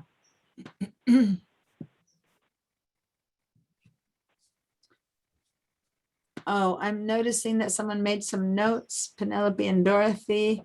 Let me answer those questions later because I'm on to something else right now. Okay. Are you all caught up with me, even if I don't answer those questions? Penelope and Dorothy, do you have these circles going? Yep. Penelope, how are you doing with this? Okay. Okay, all right. So anyway, so instead of having to guesstimate, send to back, send to front, and all those kind of things, which what are you sending back to and front to? Here, you just move them willy-nilly wherever you want. You just are in charge of saying, well, I want this one to be behind the yellow. Remember, when they're all overlapping each other, it's easier to tell. So I'm gonna move this one back here and I'm gonna actually have these three, instead of being in a row, I'm gonna have them overlap each other. And the same with these three. Like instead of having the back one in the back, move in so that all three overlap. That way, when you move them amongst themselves, it's easier to see. I'm gonna put that yellow one in the middle now, boom, and then you can really see that it's in the middle. Or I'm going to put the dark green one in the back. So I grab it and I move it under that one and it's gone to the back. Does that make sense? It becomes easier to see the relationship amongst them. And then if all those are together, so say that we bring these three over here, let me actually put shift and expand them a little bit so that they're all, so now all of them are overlapping. All the shapes are overlapping. All the, maybe the farthest most yellow and the farthest most green are not overlapping. For the most part, they're all overlapping now. So basically now anything we move, I'll move this middle green to the top and drag it from here up. And I moved it to the top. Now I'm going to move it to the very, very, very bottom. Now it's at the very, very bottom. Okay, so play around with these guys. They're not sacred. And I can, intersperse rectangle with, of course, with ellipse. So nothing is sacred. You can put anything in whatever order you want to mess things around. So total absolute freedom and versatility to do whatever you want with these guys. All right. So now that we've messed around them with a while, let me show you one other thing.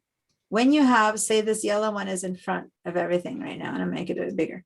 What if what I want to do is to select one of these that are on the bottom? I might be seeing them all. In fact, I kind of am right now, but it could be here. Let me move them there. I'm not seeing them all right now. There's one that seems to be missing just because this one was put on top of it, right? So what I'm talking about right now is the dark green circle seems to be missing, but I know it's not missing. It's here. It's just that it's been covered. So sometimes you have a lot of elements and some aren't visible. So how do I select that dark green circle? Go ahead and grab whatever's in the front of yours and make it a bit bigger than all the rest so that you have an example like this. grab whatever's your topmost layer and make it bigger. And notice then that you probably, if you make it as big as the rest, you're kind of hiding the rest. So now if this is in the way, how do we get to the rest? I don't want to move it out to grab something else, because what if this is the place that this has to be in, right? All I need though is I need to see some other shapes in front. How do I select them? Well, here we go. I don't know if you've been noticing, but every time we select a shape over here in the layers, that little object has that little blue box. And if I select this one, that object has the blue box. See that? Okay, so let's use that to our advantage. Now, if I want to select one of the hidden layers, the ones that I can't reach, like the yellow box that I can't reach any other way, let's click right there on that little button. Boom, I have selected it.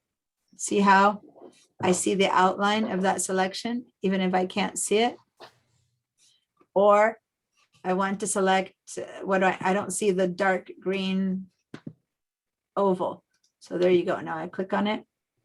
And no, that's a light green oval, the dark green oval. I click on that little button and there it is. It was hiding completely behind. Once I'm seeing the outline and the box, I can either click on it. I would have to go to the path, because if I click on the color, it'll give me the yellow one again. But if I click on this path, I can then grab it and move it out, right? So I'm going to grab the yellow box that I don't see right now any other way. I'm going to put my mouse on that path and bring it out. Okay, so basically, even if it's hiding, and it might be a temporary hiding, I can still move things around if I don't see them by using these guys. And if I need to select two things, so say that I had, let me hide that yellow one again, and me hide this blue one again, the dark green one. Say that I needed to select the yellow box and the dark green oval, which are not visible, and it's two of them that I want to select. Well, remember how here we could go click, shift, click to select two things? All right, here we can do the same. I don't see the dark green oval, I'll select it. And I don't see the yellow box. So I'm going to hold down shift, and I'm going to also click on the yellow. So now I've selected both of them and I can bring both of them out. So clicking on this button is equivalent to selecting the object. Is that working for everyone? Mhm. And when you click on one that's up here, and then you click on shift and you click on one that's down there, everything in between gets selected. So be careful with the shift. The shift works if two are next to each other. So let me deselect. If this is next to each other, it works. But if what I wanted instead is that top yellow and this bottom green, and I use shift, then notice that everything in between also got selected. And so thus everything is selected. So that's not what to do. When you want to select random, non-contiguous, then you need to, if you're on a Mac, you select one and you hold down the command key and you select the non-contiguous one. On the PC, you hold down the control key and you select the non-contiguous one. And that's how you select more than one if they are not touching. And this is true to just about every single thing in the world of computers, where shift selects everything that's contiguous and control for the PC or command for the Mac selects things that are non-contiguous. So right now I'm not seeing the dark green box at all. Who knows where it is? So I'm going to select it this way, but I also want to move the dark green oval. So I'm going to hold down the control key, click on the dark green oval. Now I can move both at a time. And now I'm going to click both of the yellow things. So I'm going to go yellow, control yellow, and I'm going to move both of those up. And then I'm going to choose this one, and I basically selected them by color now. Okay, so I just want you guys to feel comfortable selecting things no matter where they are, what order they're in. And when you start moving them one on top of the other, be able to choose if you really wanted it underneath or if you really wanted it above. All right, so tell me how it's going and whether you have any questions before we move on. I'm looking at the time. We're fine, 3:49. Okay. Any questions? Nope. I don't have one. All right, cool. So now that we've messed up these beautifully, beautifully stacked little shapes that now we have spread all over like a little bomb went off, a little explosion happened. Let's go ahead and choose two of them. Let's choose well, let's just, should I do with two? Yeah, let's choose the yellow box and the dark green oval. So if you see them here, that's good. If not, go up here and select the yellow box, hold down Control, and then select the dark green oval.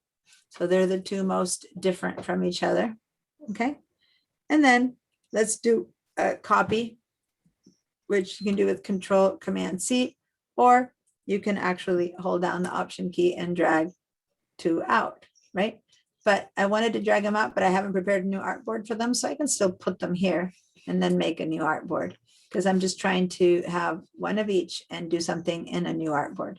So now that I've dragged them out already, showing you that you can have elements out here. However, let me just say that if these elements are here and I were to now decide to print this page, this prints, this does not. Okay, if it's outside in the gray pasteboard, this is as if it were not in the file. All right, it gets ignored. Like when you scatter a bunch of scraps of what you're working on, or you have your paint there, but the painting in the picture is what's in the middle. So that's kind of like your elements. All right, so let's build a new artboard.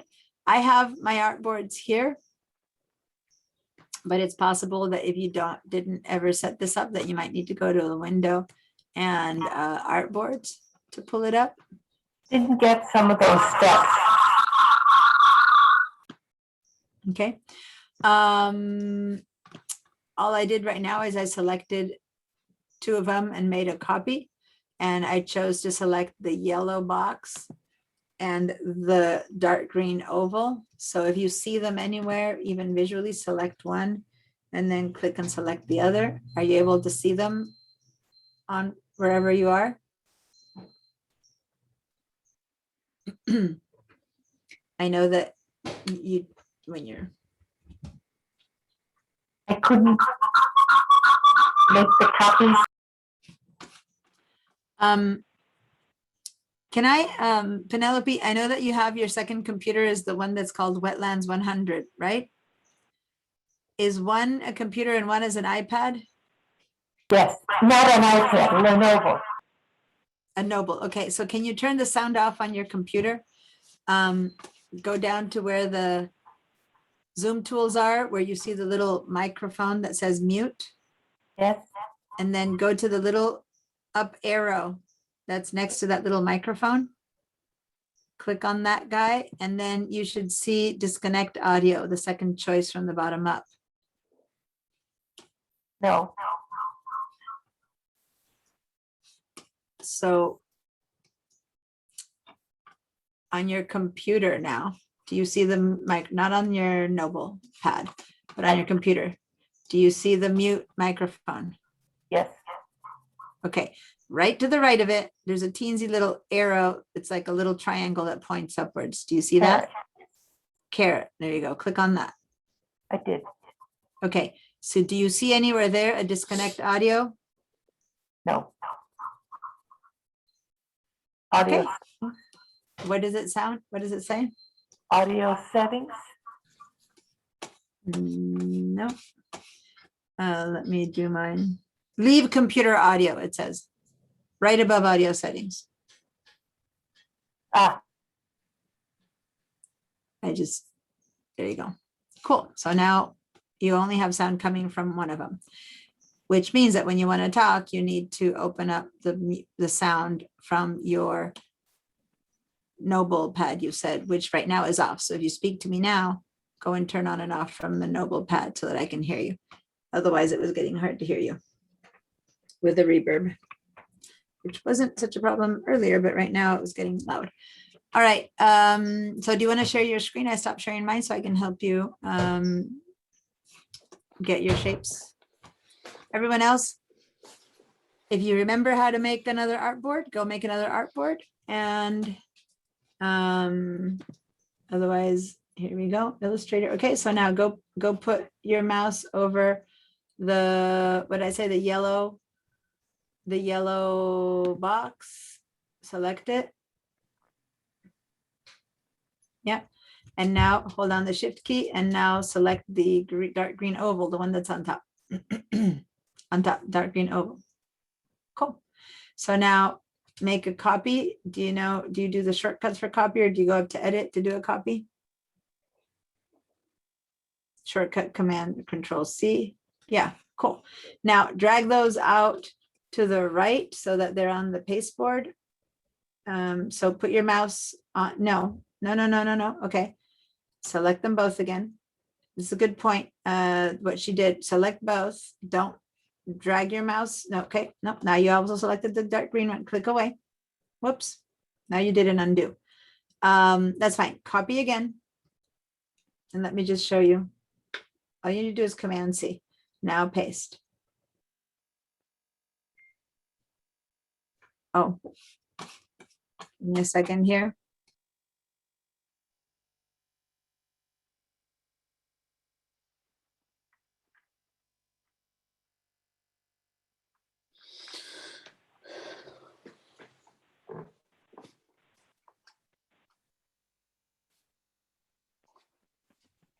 Sorry, my youngest guy was calling me and I'm telling him to go get them. Okay, so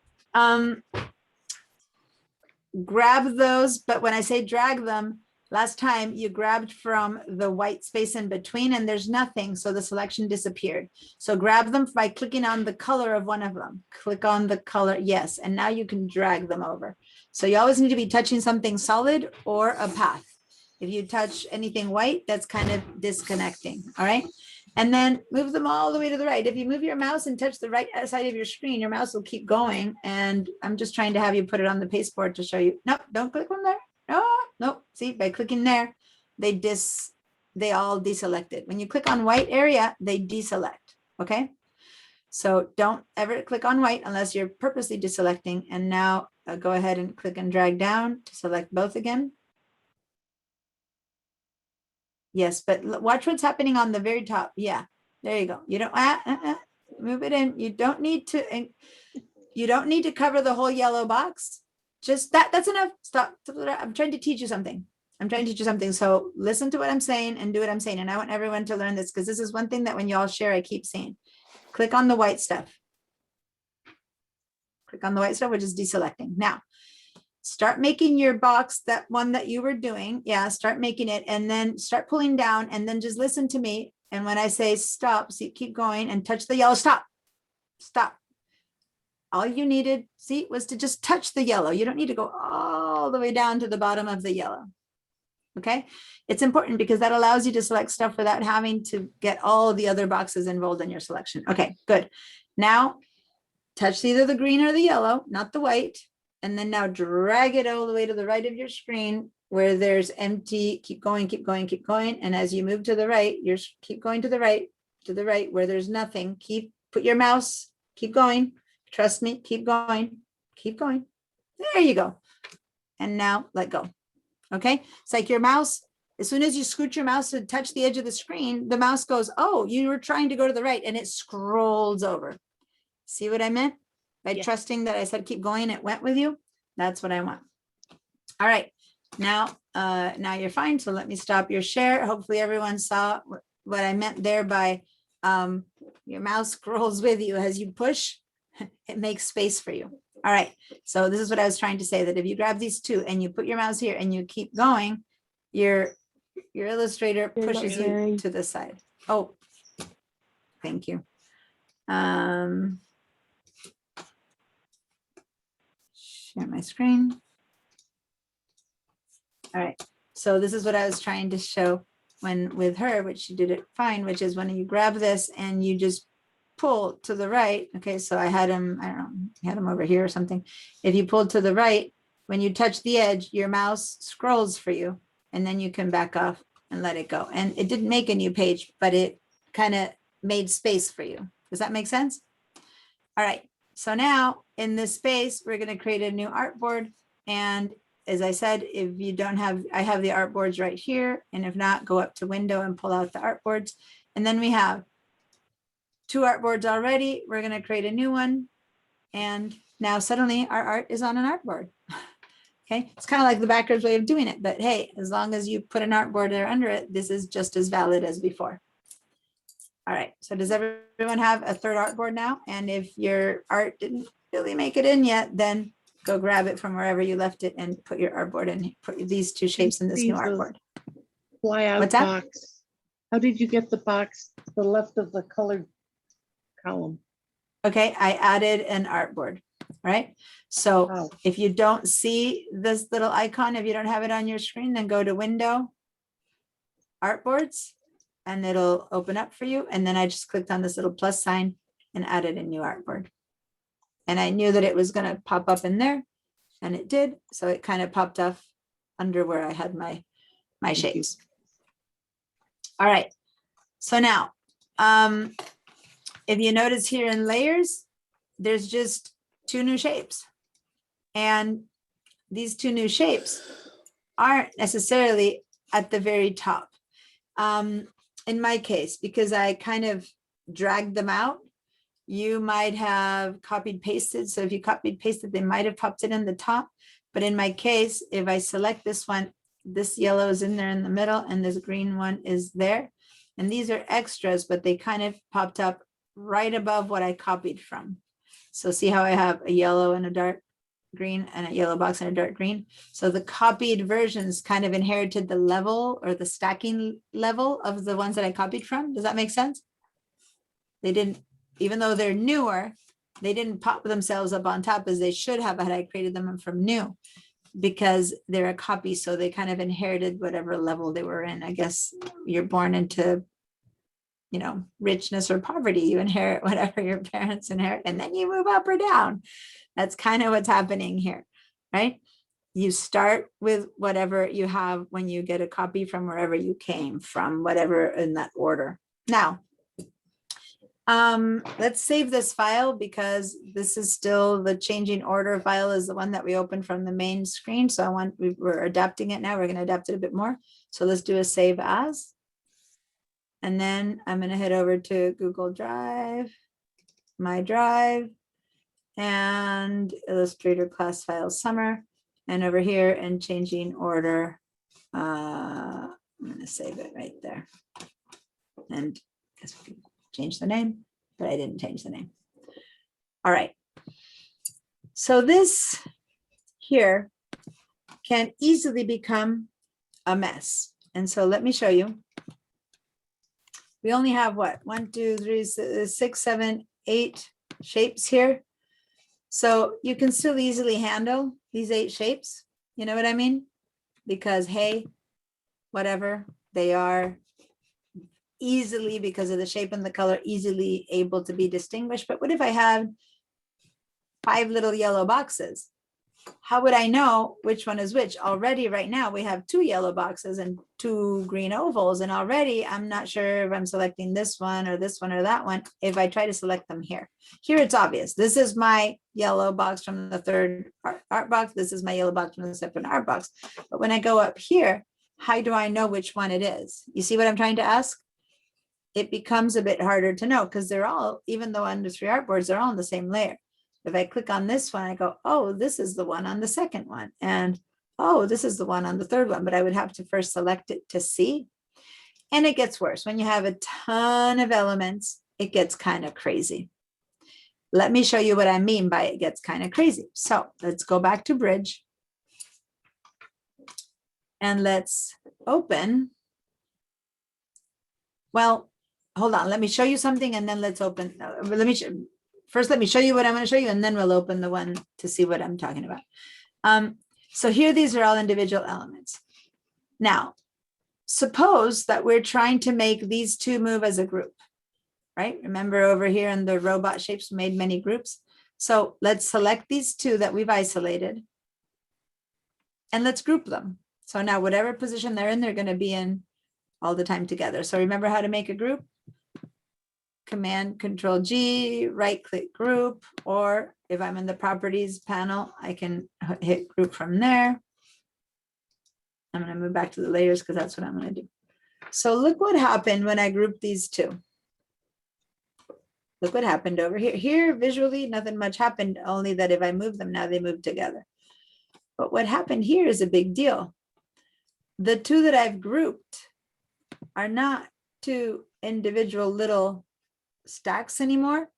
Rather, I have something here called group, and they've collapsed into their own little set. And if I click on this arrow, there they are. Here are the two individual little things. Here's my top and my bottom shape of my group that I put in the third artboard. Did that work for you? Do you see that? So when you start having more and more elements, grouping things is not only in order to move them around easily and happily, but also in order to be able to understand all those objects that appear here, which right now are, as I said, relatively easy to understand because there's a defined shape and circle and color, and there's few of them, but it can get kind of crazy. So now let me go show you what I mean by kind of crazy. I just wanted to show you what the group does. First of all, let's just go back to our make robots shapes where we already have a lot of things. And let's explore the layers panel of this, because technically what's going to happen is that these guys should be individual options. This guy probably is individual, but as soon as you start having, these three are individual, but all of the ones that are compound paths or groups, they're going to begin to show connected. And these little compound groups, they'll be showing inside of those little groups. So let me see. Let's spin open our layers. And there you go. You have some individual shapes and some groups. And remember that we couldn't really tell much the difference between this one and this one. And I said, well, component and how we created them, they look the same, but they're actually composed differently. The first one we did with the shape builder and we knocked out the center, and the second one we built as a compound path. Remember that? That visually they look the same, but I said, well, but structurally they're not. Now you'll see what I mean. Structurally, they're not. This one here is a compound path and has the two sections that I can individually pick out that we did. And this is the one that we created with the make compound path. And each piece of it is still an individual element. Remember, we were able to move the center. We were able to make it bigger or smaller and stuff like that. That's the compound path that has the individual layers.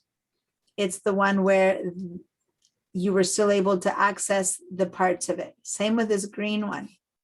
You can still access the star, the circle, and the rectangle because we did them in the way that it still allowed for all the shapes to be individuals. Versus this one that is a compound path. It's called compound. If I can make this a little bit bigger, you can see that it's still called a compound path, okay, versus a compound shape. And it's knocked out, but it's not knocked out in a way that I can individually separate the two shapes. Does that make sense? I'm not, right now, you might not really care why or which one's better, or which one's worse. But I just wanted to show you that creating them with the different tools gave us a different product. This compound path was from the shape build. This compound shape came from making it with the Pathfinder tool. And it gives us more flexibility to then individually keep operating on the individual elements. Does that make sense? Because they are individual elements versus this one is one element that's a compound path that can be still separated with the whole double click and all that. But I would really have to go into isolation mode, double click. I would really, that's the only way to access this piece. And then I can still move it individually. So I'm not stuck with it. It's not like I could never keep moving it. But this other one can be handled as if it were separate elements. And there's much more freedom in handling it when I can sub-select from here. Okay, so they're both still compound shapes, but this one is more flexible. All right, and then we have the groups. It shows up again as a little subset but the only thing is the difference that it says the word group versus compound shape, and each one is its own individual bit. There's the top of the antenna and the rectangle. And so if I want to work with these without the layers path, I would have to double click to separate this one and then be able to change its color. Versus if instead of doing all that double clicking, I just want to get to it right here, I just do this. And now I already can change the color. So the layers, handling your layers could be an easier way for you to work with the elements versus having to go isolation mode. Sometimes you want one, sometimes with the other. I'm just showing you all of them. And then you have the individual elements that these were individual, they hadn't been put together yet, and I still had them, and there they are. There's my rectangle, my circle, my rectangle. So, and then here I'm back to having my little group. Okay. Now, this one doesn't say the word group. It says antenna example in solid square, solid triangle. Why? Because you can, instead of going with the word rectangle, ellipse, polygon, group, you can double click and change it, right? So we can go to this group and call it antenna group, like double click and call it antenna group. But I kind of like to leave the word group on them when it's a group to know that it is a group. Because when you see it subset like that, it could be a group, but it could not. Now, here's the thing. If I select this group and try to put it under these compound paths, now you know why I can't. I can't because why? The order they were created. Because they were created much earlier. These were created a week ago and this was created today, and there they are, they're below. But if I did want that, then now I can just go over here and drag them up, and now they're on top. And who cares when they were created? Because I have access to the layers and I just have that flexibility to put it at the very top. All right. Now, when you have 2 or 3 elements, the whole move to back, move to front is fine because, you know, there's only 2 or 3 elements. When you have 15, 20, whatever, 5 elements, having move up, move down, you'd have to go send to back 20 times in order to get it to go to the bottom. If you say send to back, it goes to the very, very bottom. And what if you didn't want it to the bottom? Maybe you wanted it just under that. You say send to back, you're basically grabbing this thing and sending it all the way to the bottom. And sometimes that's not the choice you want to make. The choice you want to make is just to send it to the middle. And this gives you that option. Otherwise, you don't have any other option. All right. Let's go to our bridge and let's open up a file that I showed a long time ago and I haven't showed again. And then someone emailed me wanting to know about this book and reminded me. So I put it in here again. So it's ktoriDJABB.ai, and it's kind of like a bird in the sky. Y'all find it? This I worked eons ago. In fact, look at the date, 2012. That's how long ago I worked on this. This is a file. There's a 13-year-old girl who made a book. And at that point, I was amazed and shocked that someone could do that. And then my son ended up making it. So I guess it does exist. Some kids are that way. I certainly wasn't that way when I was 13. Let's double click on it. But she made this book and she had made it in every page. She had drawn it in Illustrator. And this is one of the pages. And I'm going to do Control-0 so the whole page fits in here.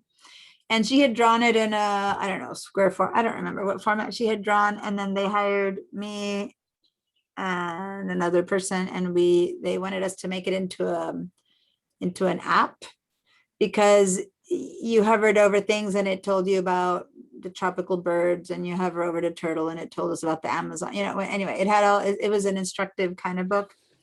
The whole point is we had to change the whole format.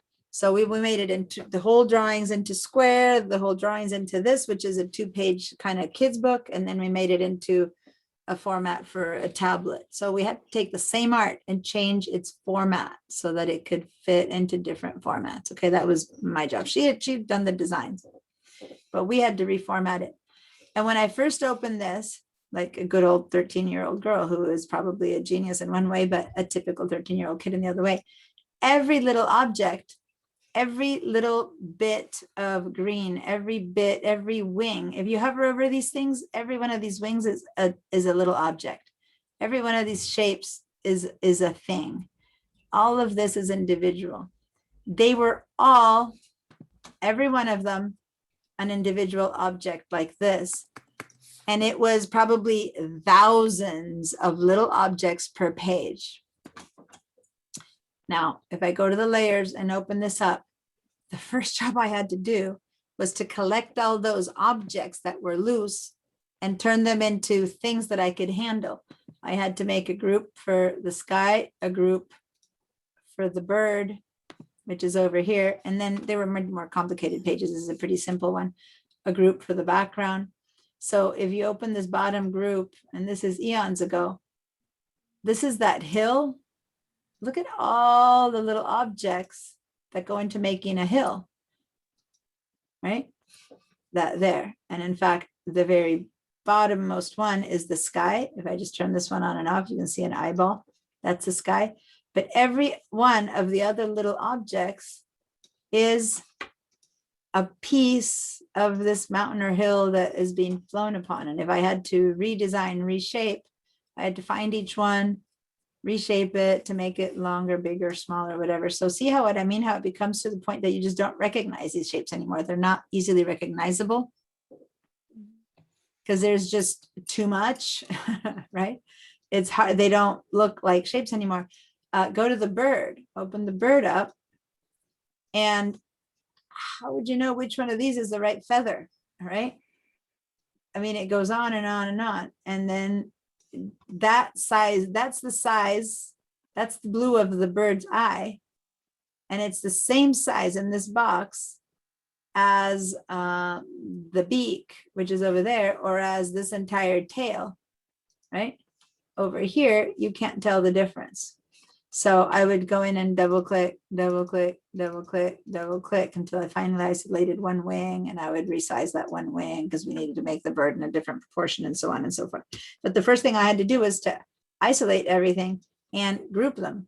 And then if I want to go in and get that bird's eyeball and change the color and whatever, I could go in and double click, double click, double click. But it took a lot of work. So what I'm saying is when you're creating the shapes, you want to be able to, you're making the bird, create that group and work within that group. When you're creating the mountain, create that group and work within the mountain, just so that it becomes handleable. When I first opened this file, these groups weren't in existence, and bird parts were mixed with green little bits of mountain when they didn't overlap, and sky and everything. And it was like, look at how many thousands of little objects it took to make this one page. And we had, it was like a 30-page book or something. And it was like, oh, mind blowing to have to do that job. But hey, guess what? I didn't know about organizing layers when I took that job on in 2012. I just didn't think it was that important in Illustrator, and I learned my lesson. I figured, oh yeah, for whenever I do that. So you never know, jobs you take on that you learn from. So, and then notice that each one of these is an individual guide, and what these guides are these guys right there.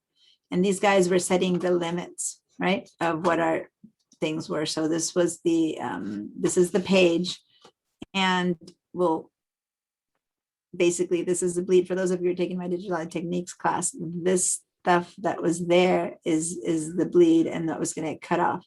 And we couldn't put like the bird outside of those lines or stuff, but that will get cut off. This is that center page, and that was left side of the page, and this was a spread. Okay, and then they had text here with whatever the bird was doing. They had, but all that was built in design. This was just for the art.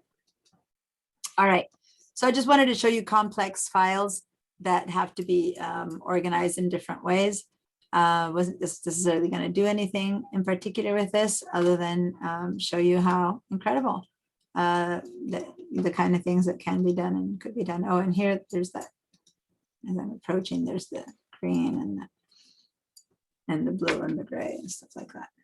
Okay, so all right, so Command and Control 0. I'm going to close this guy out. Save changes. No. Hopefully, maybe that also gives you a little bit of inspiration of something that you might want to try or do on your own. Meaning, expand, spread your own wings and think of other things you can do in Illustrator. All right. It's 4:19.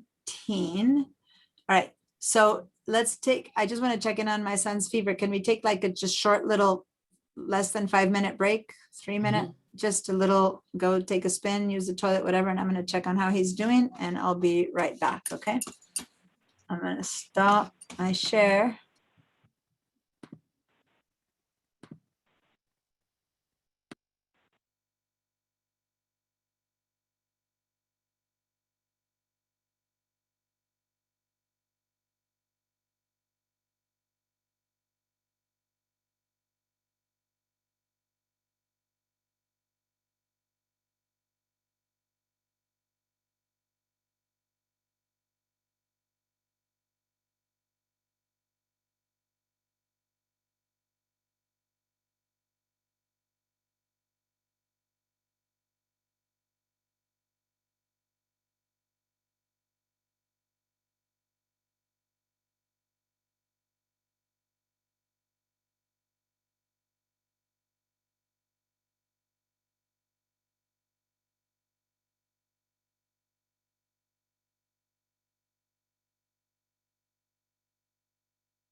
Okay.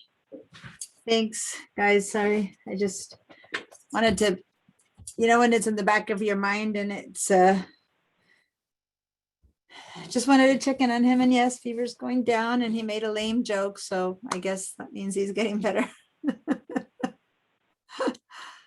Anyway, lame jokes about how moms over worry, and I'm like, yeah, you were boiling a couple of seconds ago, or I don't know when it happened, an hour ago, but yeah, it's funny how they turn into little kids when they need help, and as soon as they feel good again, they're like, oh, fuss over me. Okay. All right. Share my screen again.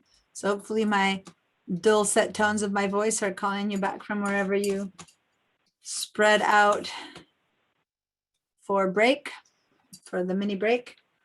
Diana, Yes, Joel?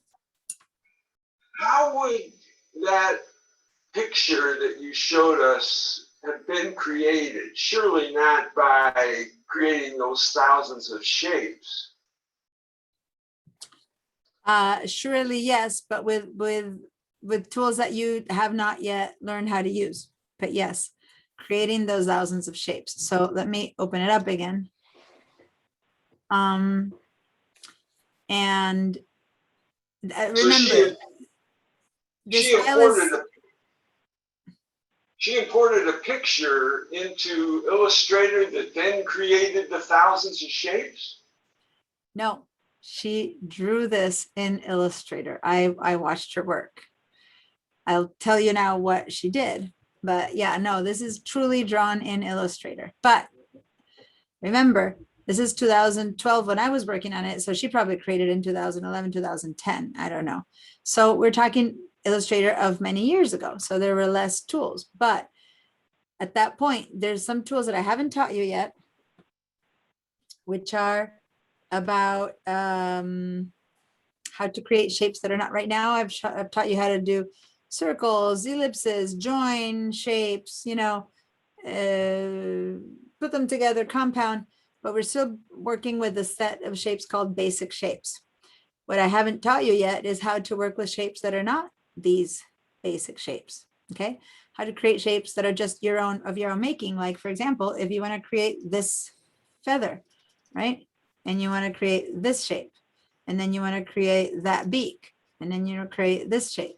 So now it is possible that some of these shapes were copied. She made this one, she copied it, altered it, copied it, altered it, copied it, altered it to create the four, you know, and rotated a bit to create the four versus drawing four. But each one is different enough that I saw her work.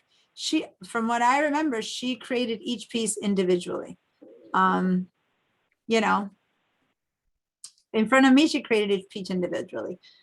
Now, whenever she repeated this bird in some other scene, she probably copied the bird and then just had the wings in a different position and altered it. I don't know.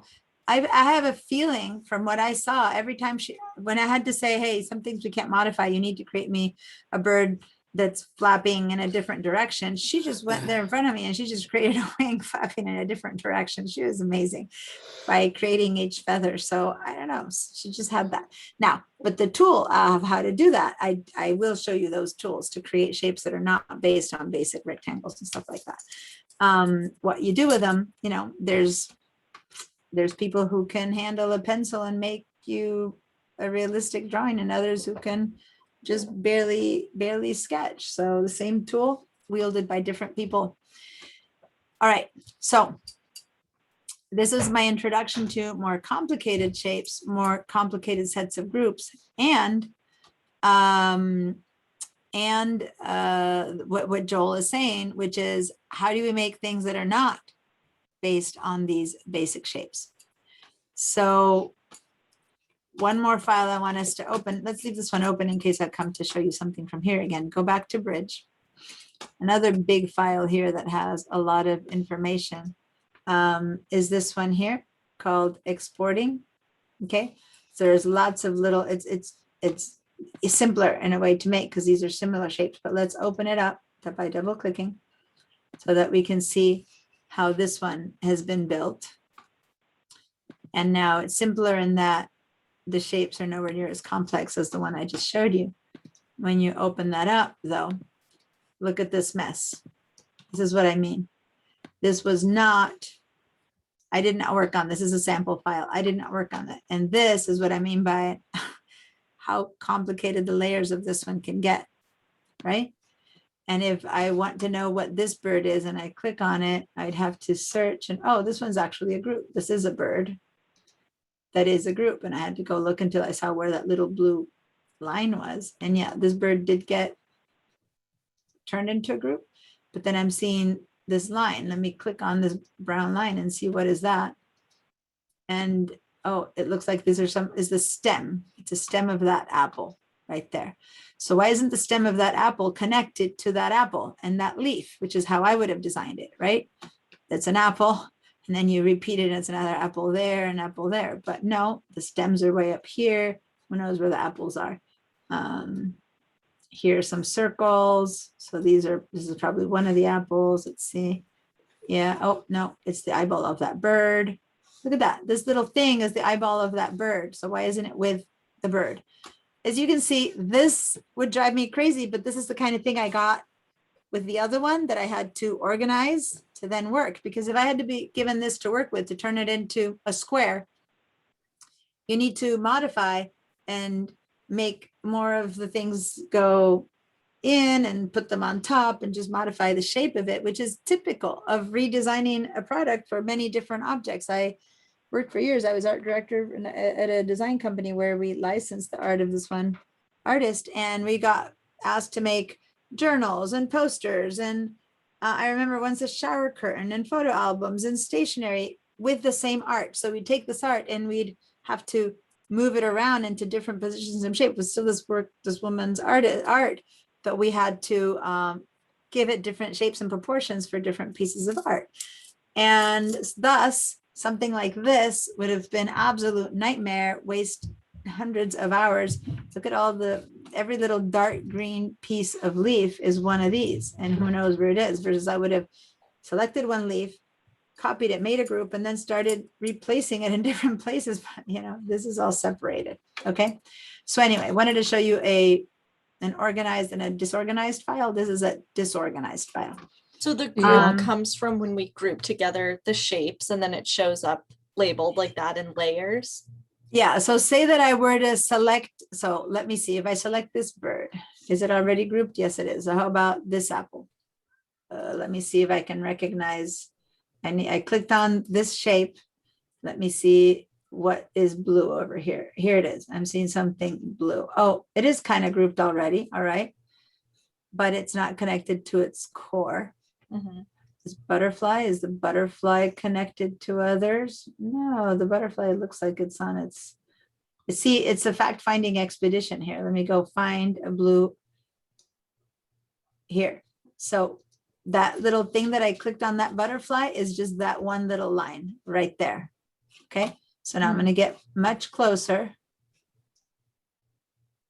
Okay, so I'm going to get much closer. And so here it is. Okay, then I'm going to click on this guy. And there it is. It's that loose little bit. And so this butterfly is a perfect example of it not having been put together. So now what I'm going to do is I'm going to select, hold down shift, select this circle. So first I try to select the stuff that's underneath, right? So, and then obviously the circle is above because you can see it, versus if it were hiding, I wouldn't see it. So first I select the 4 bottom layers, click, shift, click, click, click. I've got my 4 bottom layers. Then I click this long thing. Then I click each one of the top circles. And now I know that I've collected all the pieces of the butterfly. And some of them are together, some of them are not. But now, see over here, I now group them, object group, and boom, they've been collected. And had one piece been up there, one piece up there, now they've been grouped, and I can double click on it and call it butterfly, for goodness sake. Group, right? And if I have many butterflies, I might divide it into butterfly 1, 2, 3, 4, 5, or whatever it might be. But the action of grouping them, okay, the same object group, puts them together. If one was there, one was there, and one was there, like all those apple cores that are hanging up at the top.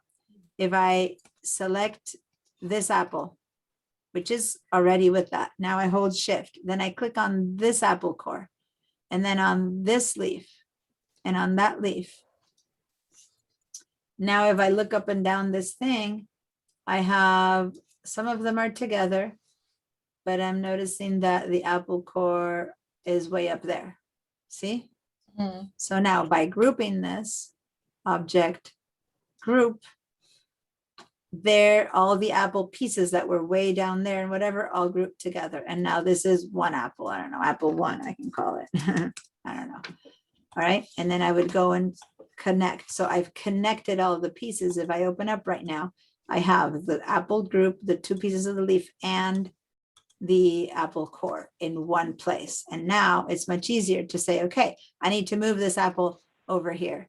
And the whole apple moves with me instead of moving the apple and then moving the leaf and then moving the core. You know what I mean? So anyway, guys, plays with it. These files are there for you guys to play with. You can adapt them and modify them. The one that I show here with a caveat is this one, because this is someone's artwork that is not free for you to use or reuse or anything like that. None of this is all educational. You shouldn't be using it for any of your own art things, but it is, you can use them for learning. Okay, so playing around, but don't ever use part of this bird for anything that you're making, because this is someone's art that you don't have the rights to. Just warning you about that. Same with these apples. These are just an educational basis. So should have probably made that clear at the beginning. Deanna, But you can play with them and learn. Yeah. I was just gonna say, I've created a lot of Illustrator projects that resembled this, and ran into, your mind is working faster than, or your design desire is working faster than your organizational side of your brain. And eventually you find that you can't find what you need. And so then you start making new layers that separate the elements so that you can find them more quickly. And then you make the mistake, you've got it all beautiful, and then you make the mistake of transferring it somewhere else, and you decide, I'm just going to group it all. And that way I can move it with one without losing any of the parts. And then you find out when you group them all, you lose all of your organization. Well, it's just that you shouldn't be using separate layers. That's why in Illustrator, Really? layers is a big deal. Yeah. I use if you're separate gonna layers. well, here's when you would use an Illustrator or even an InDesign layers. If you start dividing Illustrator and InDesign into many layers, it becomes, as you just explained, it becomes harder to handle, because once things are in separate layers, you can't group them. When you do group them, they have to transfer from one layer to another, so the layers disappear and they all become grouped. Why? How do you use layers in Illustrator and Illustrator and InDesign is for different categories of things. So say that you are going to have text here saying an apple a day keeps the doctor away, whatever. You can have text on a separate layer. Then you can have, if you have photographs that you bring those. So different types of elements, for example, you can have in different layers.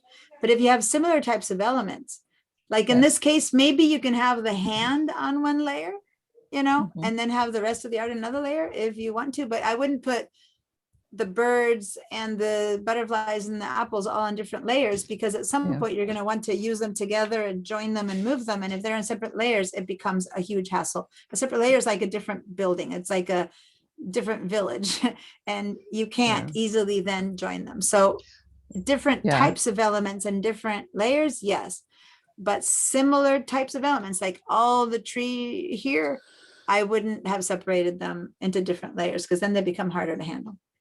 Well, sometimes I would have made them the colors, blue leaves. Maybe I would have kept them the same layer, but I would have had background text.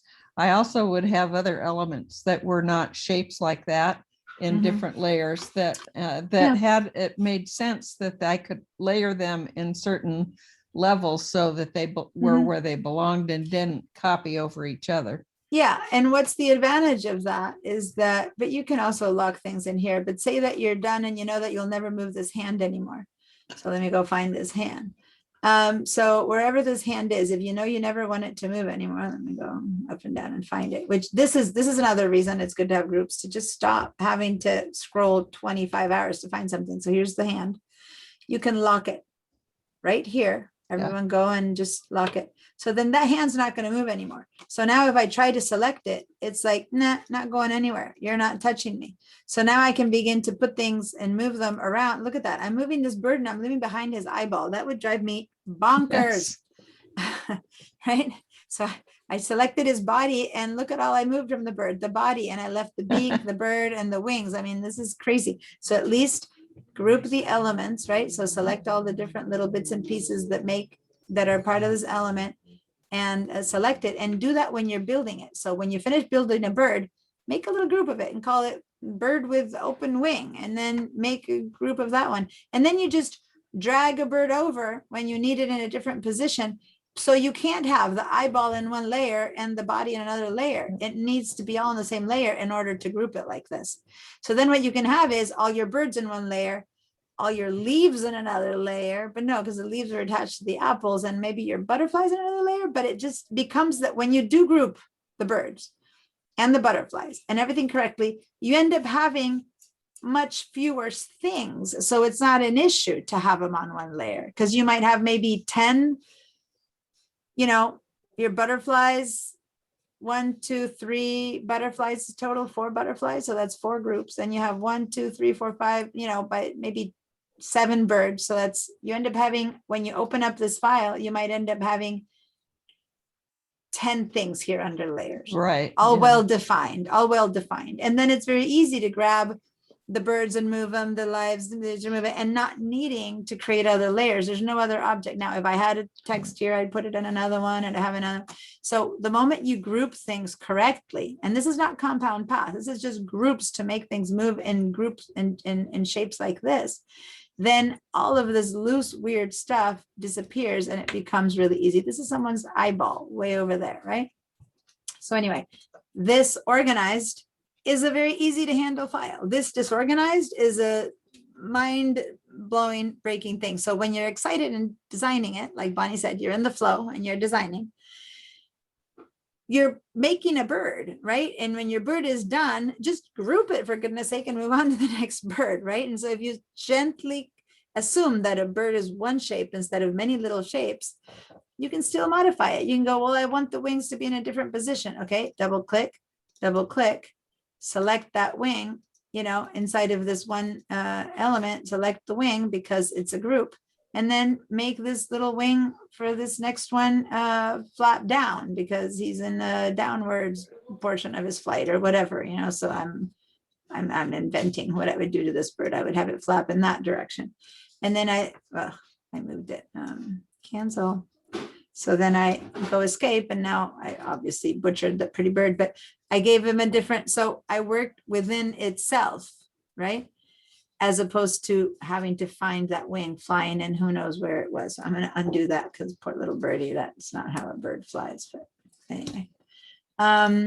So just learn that this whole grouping thing that I taught you here isn't just for you to be able, it's for convenience sake and for learning to do things from the ground up. If the moment these two are going to always be together, you group them, then it's much easier to know that this group goes up there and then this goes down there, and you end up with this. You could end up having this art have only this many things to handle. And when you open the birds, you open the birds and there's all your little birds. And when you open butterflies, you open the butterflies and there's all your little butterflies and little subgroups. And you open the apples and you open apples and you have all your little apples in a little subgroup. Does that make sense? You have your ducklets and your birds and your apples and your cores in order.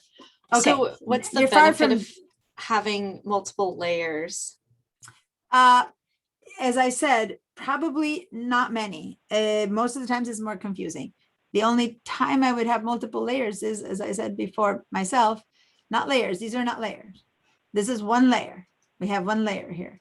So in this case, there's one layer called final art. In this case, there's also one layer. So none of these examples have more layers. But say that I were to bring in some text here right now, which I do have, then I might create an actual new layer, call this one art, for example. So this is one layer called art and all the art is in there.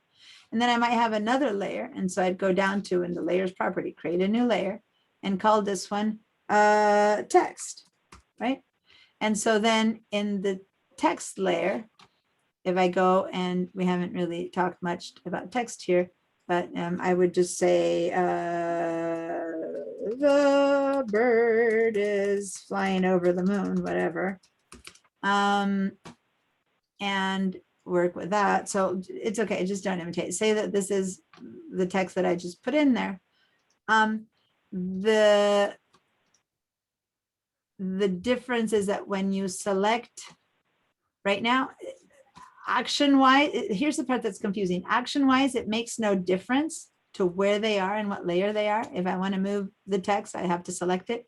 And if I want to move the bird, I have to select it and I move it. And because it's not grouped, it's to define it. So it doesn't give me any tangible benefits. It works no difference as if they were on the same layer. But what it can do is that if I put different elements of the same shape, right, which is possible. Say I put elements of the same shape in the other layer. Say I move that, and for any reason, that little bit of that shape ended up in the wrong layer, which is what tends to happen. You have many layers, you end up putting the wrong thing in the wrong layer. Then it becomes a problem because at some point when I move this bird, oh, my battery's finishing, I've left some pieces behind because it's on a different layer, because it's left the group. And by leaving the group, by taking it out and putting it in a layer, it's left the group. So now you begin to have broken groups, broken pieces, little things left over. So unless you have a very strong and good reason and very good file management, I would recommend not to do layers. It's more complicated. It causes these kind of problems. Then you have to remember what group it was in, bring it back into that group, and basically take it out of the other layer. So really you need to have your things be only in a separate layer if they are a completely different thing, in which case then you can go, hey, lock my text. My text is exactly fine wherever it is. And all I want to do is move my bird around, which by the way, now I had left in a different place. So when I move my bird around, if the text is where it has to be, then my text is never going to move because it's locked. I can't even select it. See, it's unselectable, it's unmovable. And if that's where the text is going to be, then that's fine for it to be unmovable. Or the other way around, I'm moving I lock all my art and I begin to decide, well, should I have my bird over here and over here? And now why it helps? Because when they overlap, if this text were white and it could read overlapping, it would be very hard to have this text over here if this wasn't locked, and to then just select the text, because the text and the bird, which one, it's hard to know which one to select. They're overlapping, right?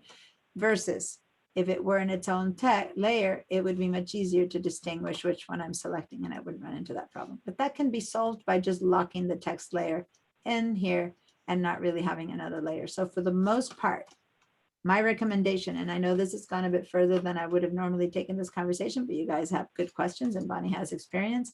Unless it's a completely different thing, like guides can be in one layer and text in another layer and art in a layer, but I wouldn't put birds, apples, pears, and things in different layers. That's all art. It should go in the same layer, unless you have like background decorations versus art that goes on top. Well, that's different enough that it might deserve its own category. But if you learn how to lock the stuff that you're done with and work with what's unlocked, then that kind of gives you more versatility and doesn't do this fearful thing of separating a group.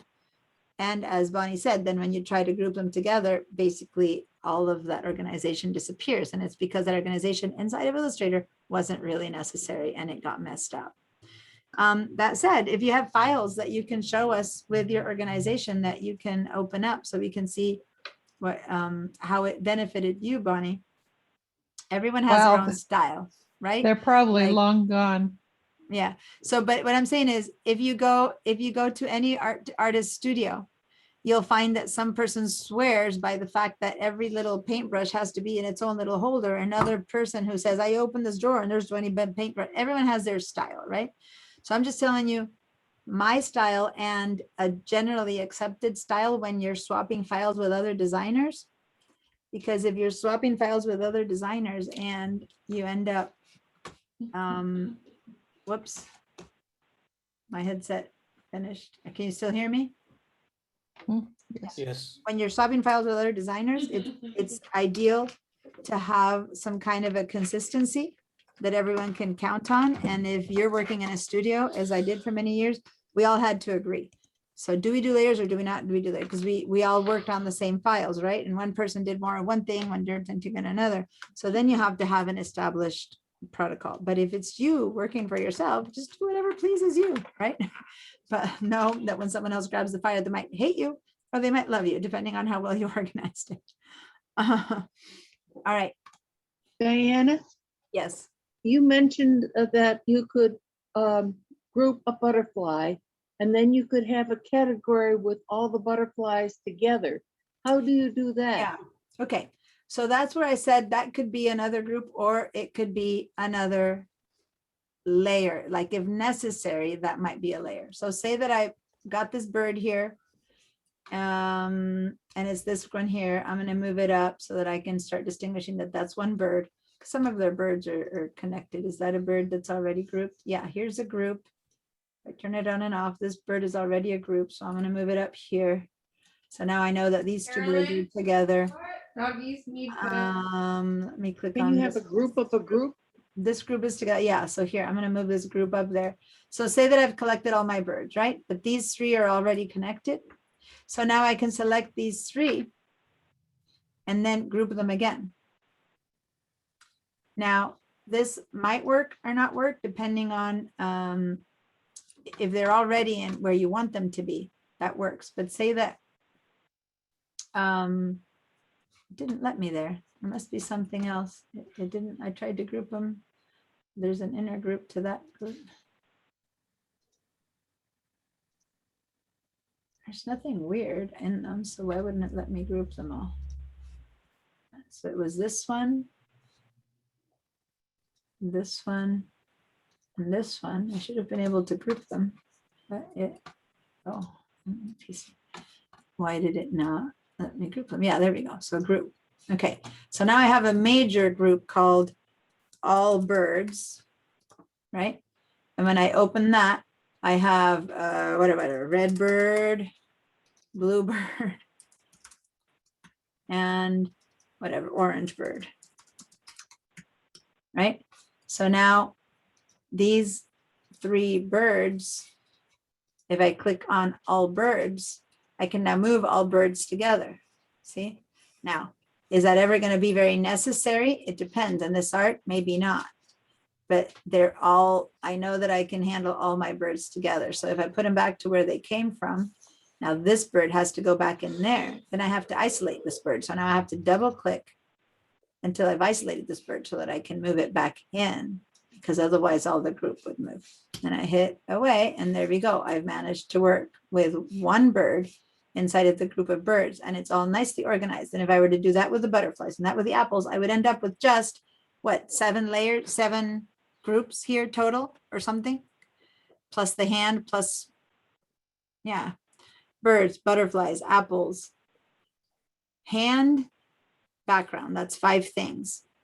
Maybe loose leaves, 6 things. I would end up with 6 things here that I could then, by double clicking or by using layers, isolate and work with individually. I can just select the red bird and only work with the red bird. Again, putting it out here, even though it's grouped, as long as I work with layers, it doesn't need to move all together. Now, if I don't do that and I just select the red bird, let me move it back into its place. If all I do is select one of them, all 3 get selected at the same time. So if all I do is select one, they all move in a group. Ideally, you wouldn't want to do that because you might need to nudge this one down a bit. So just a little double click, and then you can nudge this one down on its own, or select it in the layers, and then you can move it on its own. So the grouping thing is not an issue, but it really helps with organization. If you had a group of birds, and could you then copy that group into like another artboard and then make that another layer for another page in a book and then isolate or ungroup that second layer and then Yeah. manipulate them and add and change. Yes and no. Yes. So here's the thing. Yes to part what we said and no to part what we said. So let me say what yes and no. So yeah, so say that I want this, it's very easy. Instead of having to copy paste a bunch of birds, I just copy the all birds group, right? So I just select it and do copy. If I had another page here, I would just paste the birds and there you go. Now they're in another page. But here's where I wanted to hesitate and say Illustrator is not the place where you would do a book page by page in one file.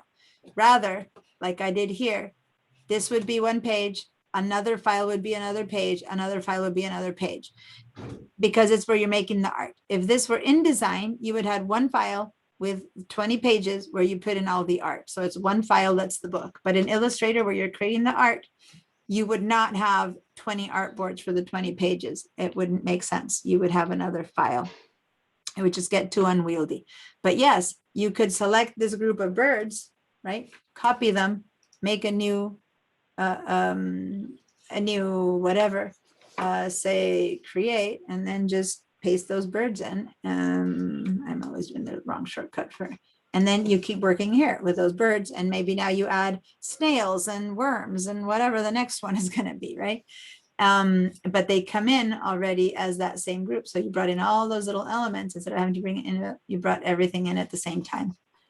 Now notice these little guys. For everything you guys know how to do, you can make any one of these birds. The only shape you might not know how to do yet is this little kind of curvy body, which is what I wanted to continue to go teaching you today. Or maybe these slightly off-centered bird wings, which is what I wanted to show how to do things that are not the basic shapes, that these guys are not basic shapes. Some of these guys are basic shapes. The butterflies, basic shapes. Most of the birds are, but now and then there's a shape that's not one of the basic shapes that you need some other tools with. So I want to show you how to do these other shapes based on Joel's question and on moving on to do something a little bit more than what you can do with a basic shape. Okay. So did you see what I meant about you just copy whatever you want? But if I had to now select this toucan, which has a little button eye, then I have to select that and select this and select every one of these little layers to finally get the beak, because they're all separate. It would be so hard to copy this toucan, but by having originally made it in little groups, each one is its own little individual. And right. Any other questions about this organizational thing before we move on? I want you guys to open this file and just play with it, do stuff, and then save it, and then test yourself with what I mean. Try to make yourself another bird and change its colors or whatever. Choose one bird, choose this bird, copy it, and then see how hard is it to, so here I copied it. And what if we want this, but we want them in a different color palette? Okay, so double click and double click, double click. I haven't really taught you yet about making new colors and whatever color comes, right? But still, these are the swatches that we're using. What if I might want to make this guy be pink and purple? So here goes a deep purple. Then I double click on the body 2 or 3 times until I get a pink body. So I'm going to give him a pink body with purple wings, right? So you can keep modifying and have your third bird. That's the deep purple. And anyway, by the time you're done, you've modified him from the little blue bird that we started with to this little pink bird or whatever. And so you have second bird. Maybe you open his eyes on this one and you looking down, and that's your third bird. And go on and you on. So use these files to play with and learn and expand upon. But in this case, this was here mainly as an example of organization and of simple shapes that are slightly more complex than, say, the robot. In fact, again, you don't have to do your homework in this class, but I recommend doing your homework. I recommend giving me, maybe with these same elements, another grouping. Maybe you group 2 butterflies that are, you know, pink and purple, and you get rid of the leaves or something like that. And then you show me a screenshot of that, like make a plan B with the same art and send me a little screenshot of what you created. Maybe it's a much less dense tree and it only has, you know, the apples and floating around the thing. Maybe the tree, you make a tree trunk instead of using the hand. Just modify something and send it to me. And some of you who are always often creative, and I might end up with a peacock, I don't know. But others might just give me a different colored bird. I'm fine with that too. Okay. All right. I did not hear a rousing hurrah. So I'm not sure how happy you are about that. So this is just a suggestion, but I want you guys to Yay. practice organization. Okay. Give me something that's simple, like move a couple of these guys and give me something that's kind of organized and has a few elements that you've changed or modified slightly or a lot to make another version or file of this. So I'm gonna, but the one that you do, go ahead and also give me a little screenshot of your layer so I can see your organization, which is really mainly what I was trying to teach you when I was showing you these files. And now I'm going to move on to showing you how to make new shapes. We have just a little bit of time left. So let me show you, give you a sneak peek of what I'm moving into teaching you next. Okay, so let's go ahead and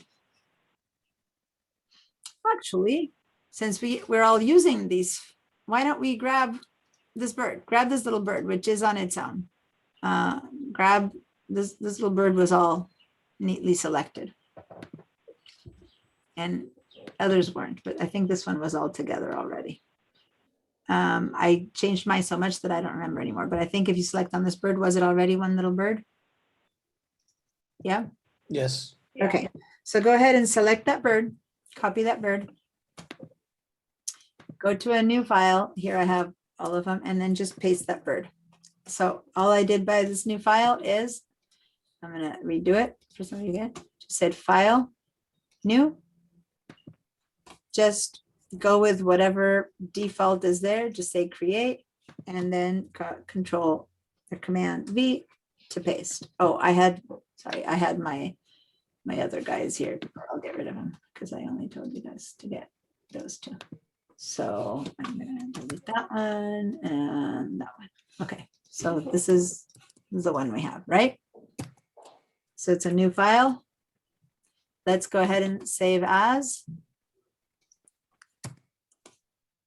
And I'm gonna do it in my own. So let's call this one bird variations. Let's call it.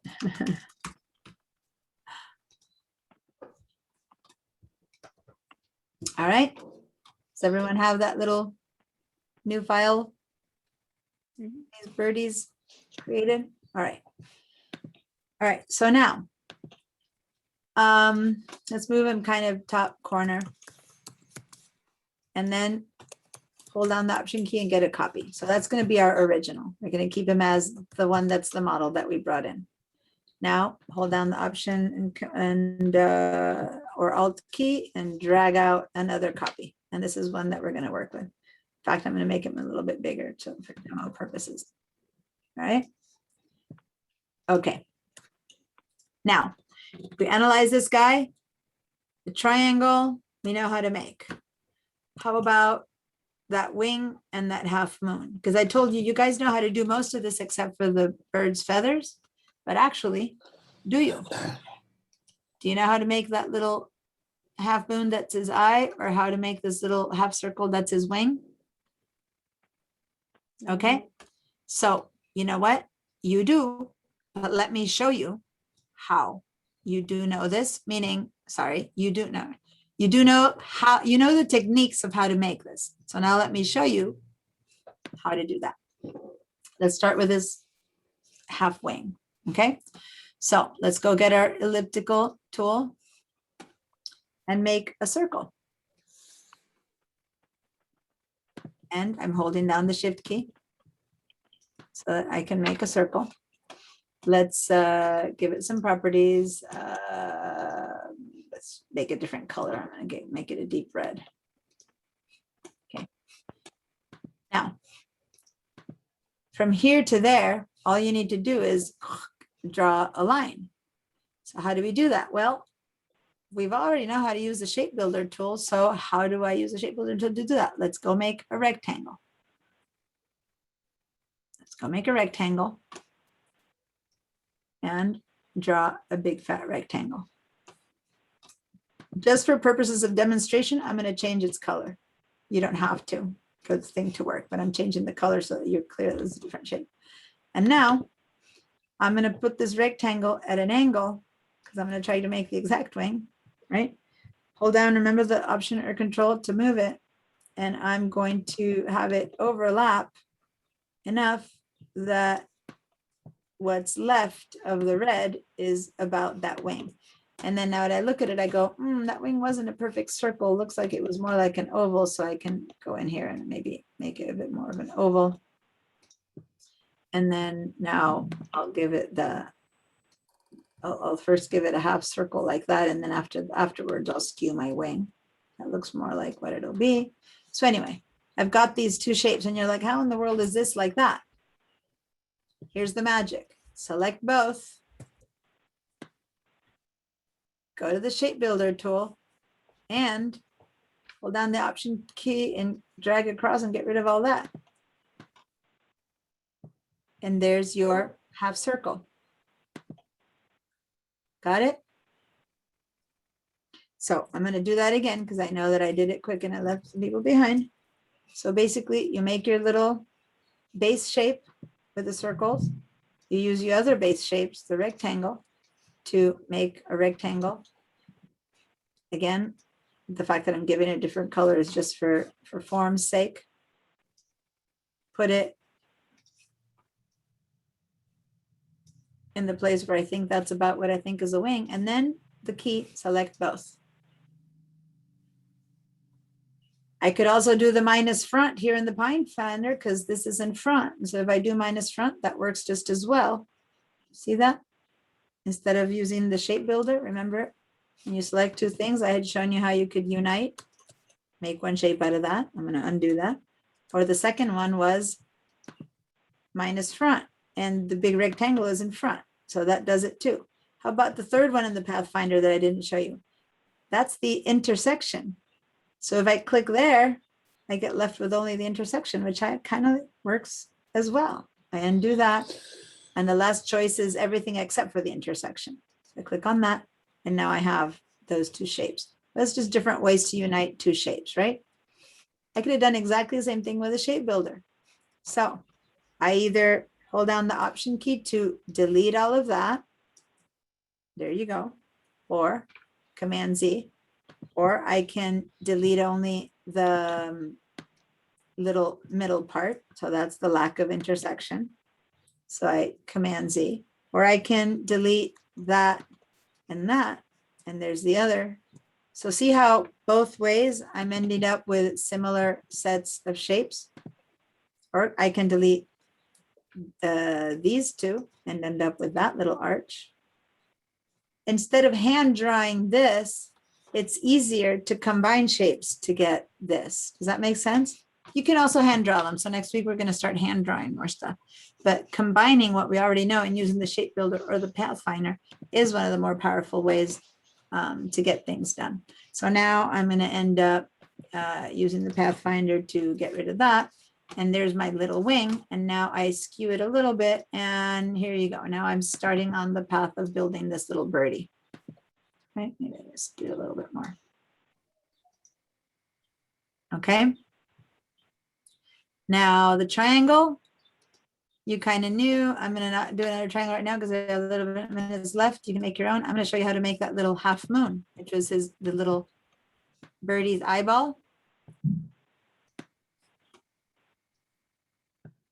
Make a circle. Now, let's make another circle. And I'm going to overlap it again, another color just so that you guys can see it easier. And then I'm going to overlap one circle with another until I leave a little half moon shape right there. And it could be a bit fatter, a bit smaller, a bit whatever the shape is to make it look like that little. Okay. Then I select both. And again, same thing, minus front or shape builder or option, drag across that. I got my little shape. Now I have to rotate it. And remember, you rotate from the edges. So I'll make a little sleeping eye and I make it smaller. And it probably needs to be much smaller, but here's the little eye beginning to take shape, the sleeping eye. Okay, so there you go. And so on and so forth, right? The oval, it's a bit of a misshapen circle.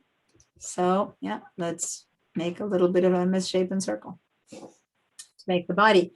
But what we don't know yet is how to make these little feather tails. Okay, so I'm going to isolate this, copy it, Control C, and now I'm going to paste this in here. So this, if we approach, this is definitely kind of like an organic shape. This was not made based on any little circle minus more. I think the beauty of these little birds, I think, is the fact that they combine these little hard shapes and some organic bits of it into each one of them. So this is a hand-drawn shape, but how do you hand draw in Illustrator?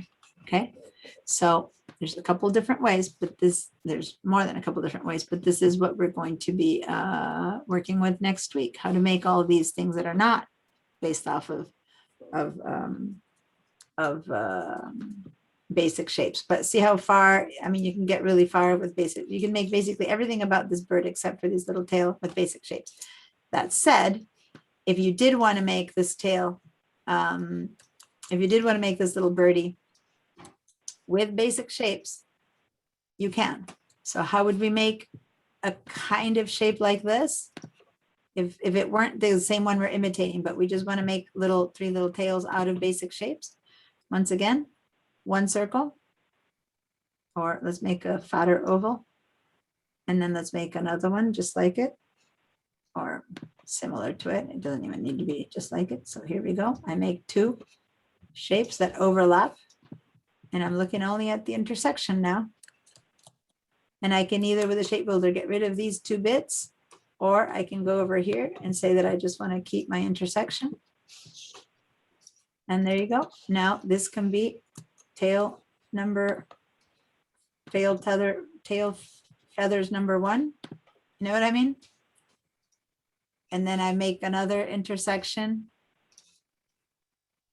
with a taller and thinner kind of intersection. So maybe I'll make a tall, thin intersection between these two.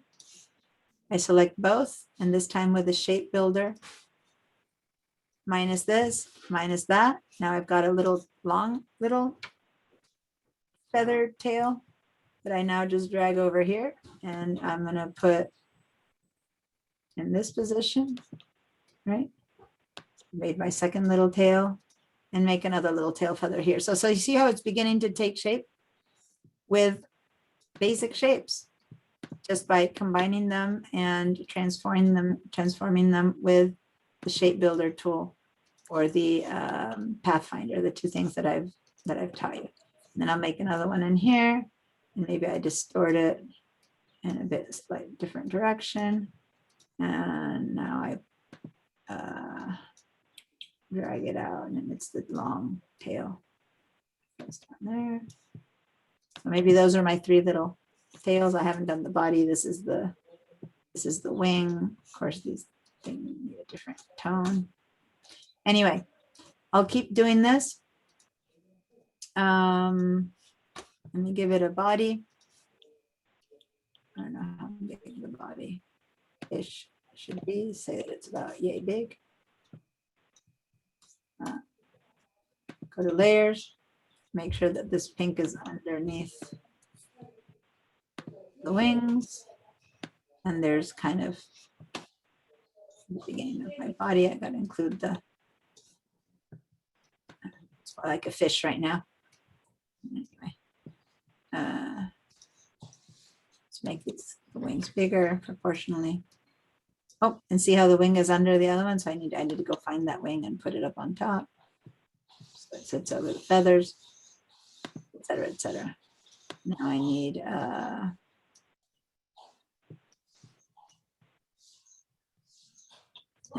a little beak.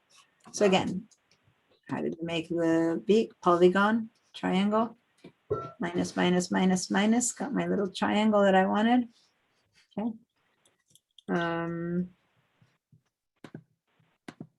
Make it a thin one. Give it orange. Or yellow. And then we can flip it around. And there's a little beak. So it's not the same. And I did it in a hurry, and the proportions of the wing and the body, whatever, it might be different, but there you go. And this, you know, I just did this with the same tools that I've already taught you. Okay. Move the tails a bit higher or something like that, but yeah. So it's just circles and Pathfinder and intersections of circles and little basic shapes that we've all done. So go ahead and build a couple of different little creatures, and then we'll learn how to make these hand-drawn kind of feathers next time. And I think proportionally, I'm going to move everything out. Make the tail feathers a little bit bigger. And up here. But anyway, you got the gist. Right? Any questions? But anything I've just done now, all of this that I've just done, I've done kind of quickly or relatively quickly. I'm trying to explain a little bit on the way, but it's all stuff that we've already done in the sense that the skills to do this you already have. Okay, so what you need now is just the practice of and the thinking in Illustrator mode of how do I get this little guy out of two circles, or this out of two circles, or these three. All of these shapes that I made are out of two circles, different intersections of two circles. Well, no, this one is a circle and a rectangle. All right. So give me, it doesn't need to be this blue bird. It can be another bird. Give me other birds that are, give me variations of. The thing is that these two are kind of simple shapes versus this one has this other shape that I haven't taught you yet. But you could even come up with a way to make a rectangle just for this bird. I'm thinking that you could, let's bring this guy over here. And other than the fact that this is a little bit more organic, to get the rest of it, you can get kind of the same way as this. And this tail, you can make a rectangle, right? You make a rectangle and say that you put it in that angle to already get an idea. And then you get a circle, you make a big oval that kind of takes that much out of it. And then you select those two, and then you have minus front, and there you go. There you have that tail. See that?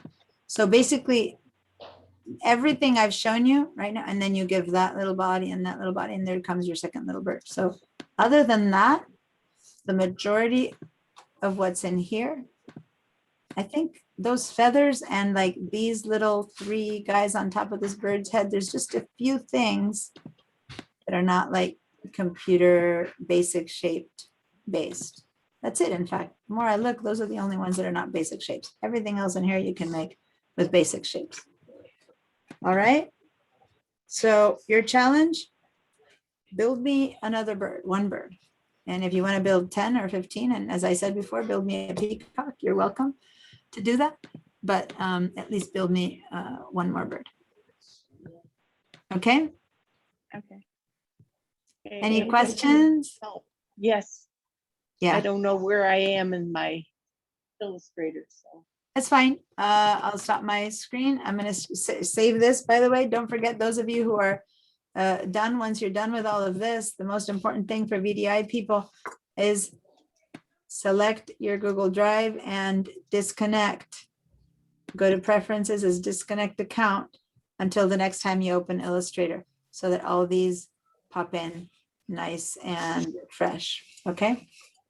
I'm going to stop sharing, and Penelope, can you share yours so that I can see where you're at, so I can help you catch up? Anyone else who has questions, please ask me. I asked someone, I said, I'll tell you after class. I don't have anything to do. What was that? Who asked me for something? I did, but somebody else did too. Yeah, someone had said, something and I said, I just need to take photos of my kids after class, so it's okay. I can stay behind and answer something else. It's no one here? All right. All right, share your screen meanwhile, Penelope. And anyone else who has questions, because I kind of made a whole bunch of demo at that point. So please work on it, ask me questions if you need to. All right, so yeah, what's your I think I have question? multiple files. Yeah, you do, and it's okay. So this is a change in order. We're done with it, so you can close it. But over on the right, you have the exporting. That was the bird one. So see the word exporting on the right? So that one say yes, save some changes. Mhm. This exporting one is I don't know what it's called exporting, but this is the birds. The thing is that you can't see it because you're expanded. So do a controller command 0. Yeah, there we go. And there you go. This is your birdie one. So now you've selected one bird. Go ahead and copy it. You're fine. Don't go down there. Oh, okay. You have the entitled. Okay, go down to the entitled. You have it there. Entitled 3, which is your bird. You already did that. Okay, hit escape because you're in this mode where you're not seeing. Yeah, you kind of went into this mode where you lost your tools in this file. Yes. So go ahead and try hitting your F key, like a feather, the F key for a second to see if that helps your tools come back. Yeah, there we go. There you go. So now you have your tools again. So you can save this one and work on it later. This is basically where you would begin to build the things that I just told you to build. Okay. So go ahead and say file save so you can close it. And then you can go to the rest of yours. So file, save, and call it in my birds or something like that or whatever. I think we called it bird variations or something like that. Bird practice, yeah. And say save. Okay, and now you can close it. You can go up to file and say close because you lost your tiles in this one. That's okay. Say file close.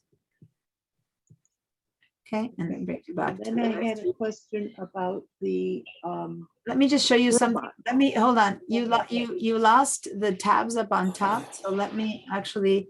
I'm gonna request remote control so that I can fix you that so that it can be. So you can have your tabs again up here with the file names. Here we go. I don't know what I did. Yeah, I'm trying to. I know what you did, but I don't remember off the top of my head how to Undo. yeah, how to fix it. So hold on. Consolidate to tabs. There we go. I did it. So now you have your tabs up there again. All right. This is the original one, so you certainly don't want to change it. So this one you can just close and open it again whenever you want because it's the original, right? And you already copied your bird. So you can go up to the top little X here by your name and close that one up. Are you there? Oh. Yeah, Right. so go up to the top where it says exporting AI, for the tab that we're in, and just close that. So no, because this is the original file, so you don't need to save it. Okay, this one you kept working on and you did I have had- this homework to finish this. I So- couldn't get this black to fill, and I can't seem to get it to move. Okay, so you have to be a bit bigger, like zoomed in, so you can actually, Sure. so zoom into that. Okay, more, because otherwise it's too tiny to really do much. And now kind of scooch up with, nope, not with that, with the space that's- bar. Space bar. That's it. Okay, so now the bottom, the second one's fine, but the first one's not. So go click on the first one. And put your hand on one of the little handles. And this is what we'll learn next week more. Okay, so right now I'm just kind of, and now click again on that little corner.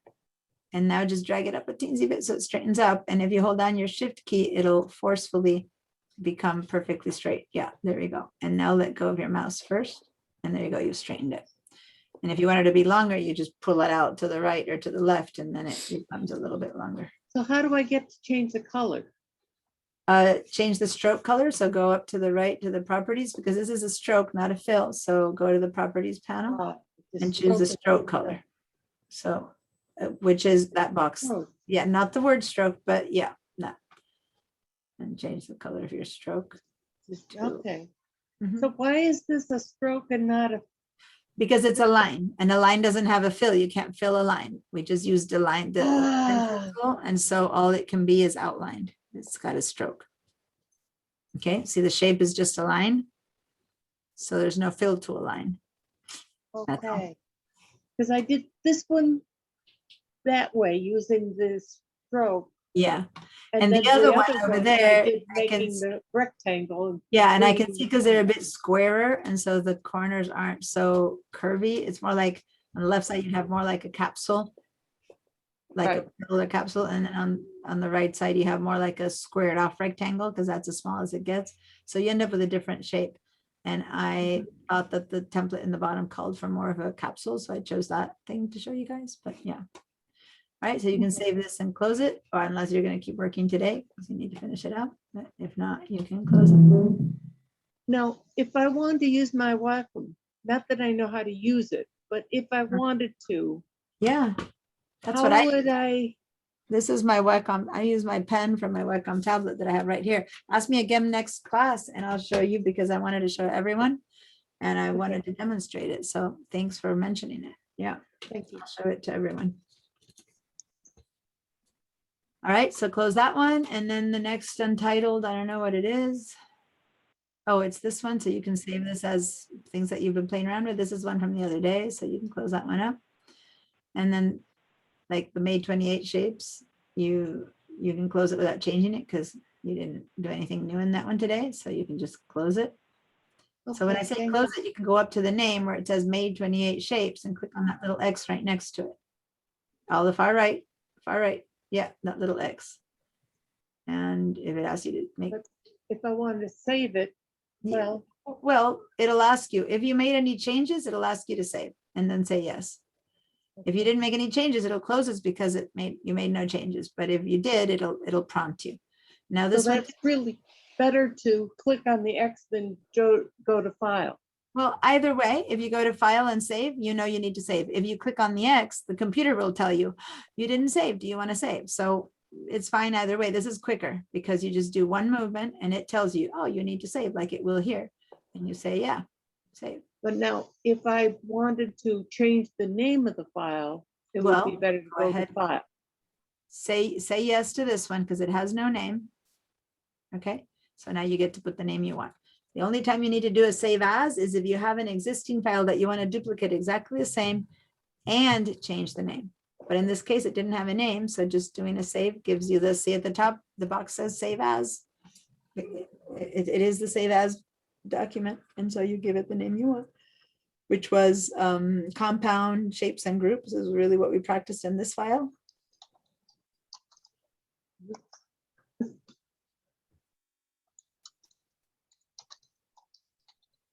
Yep, cool.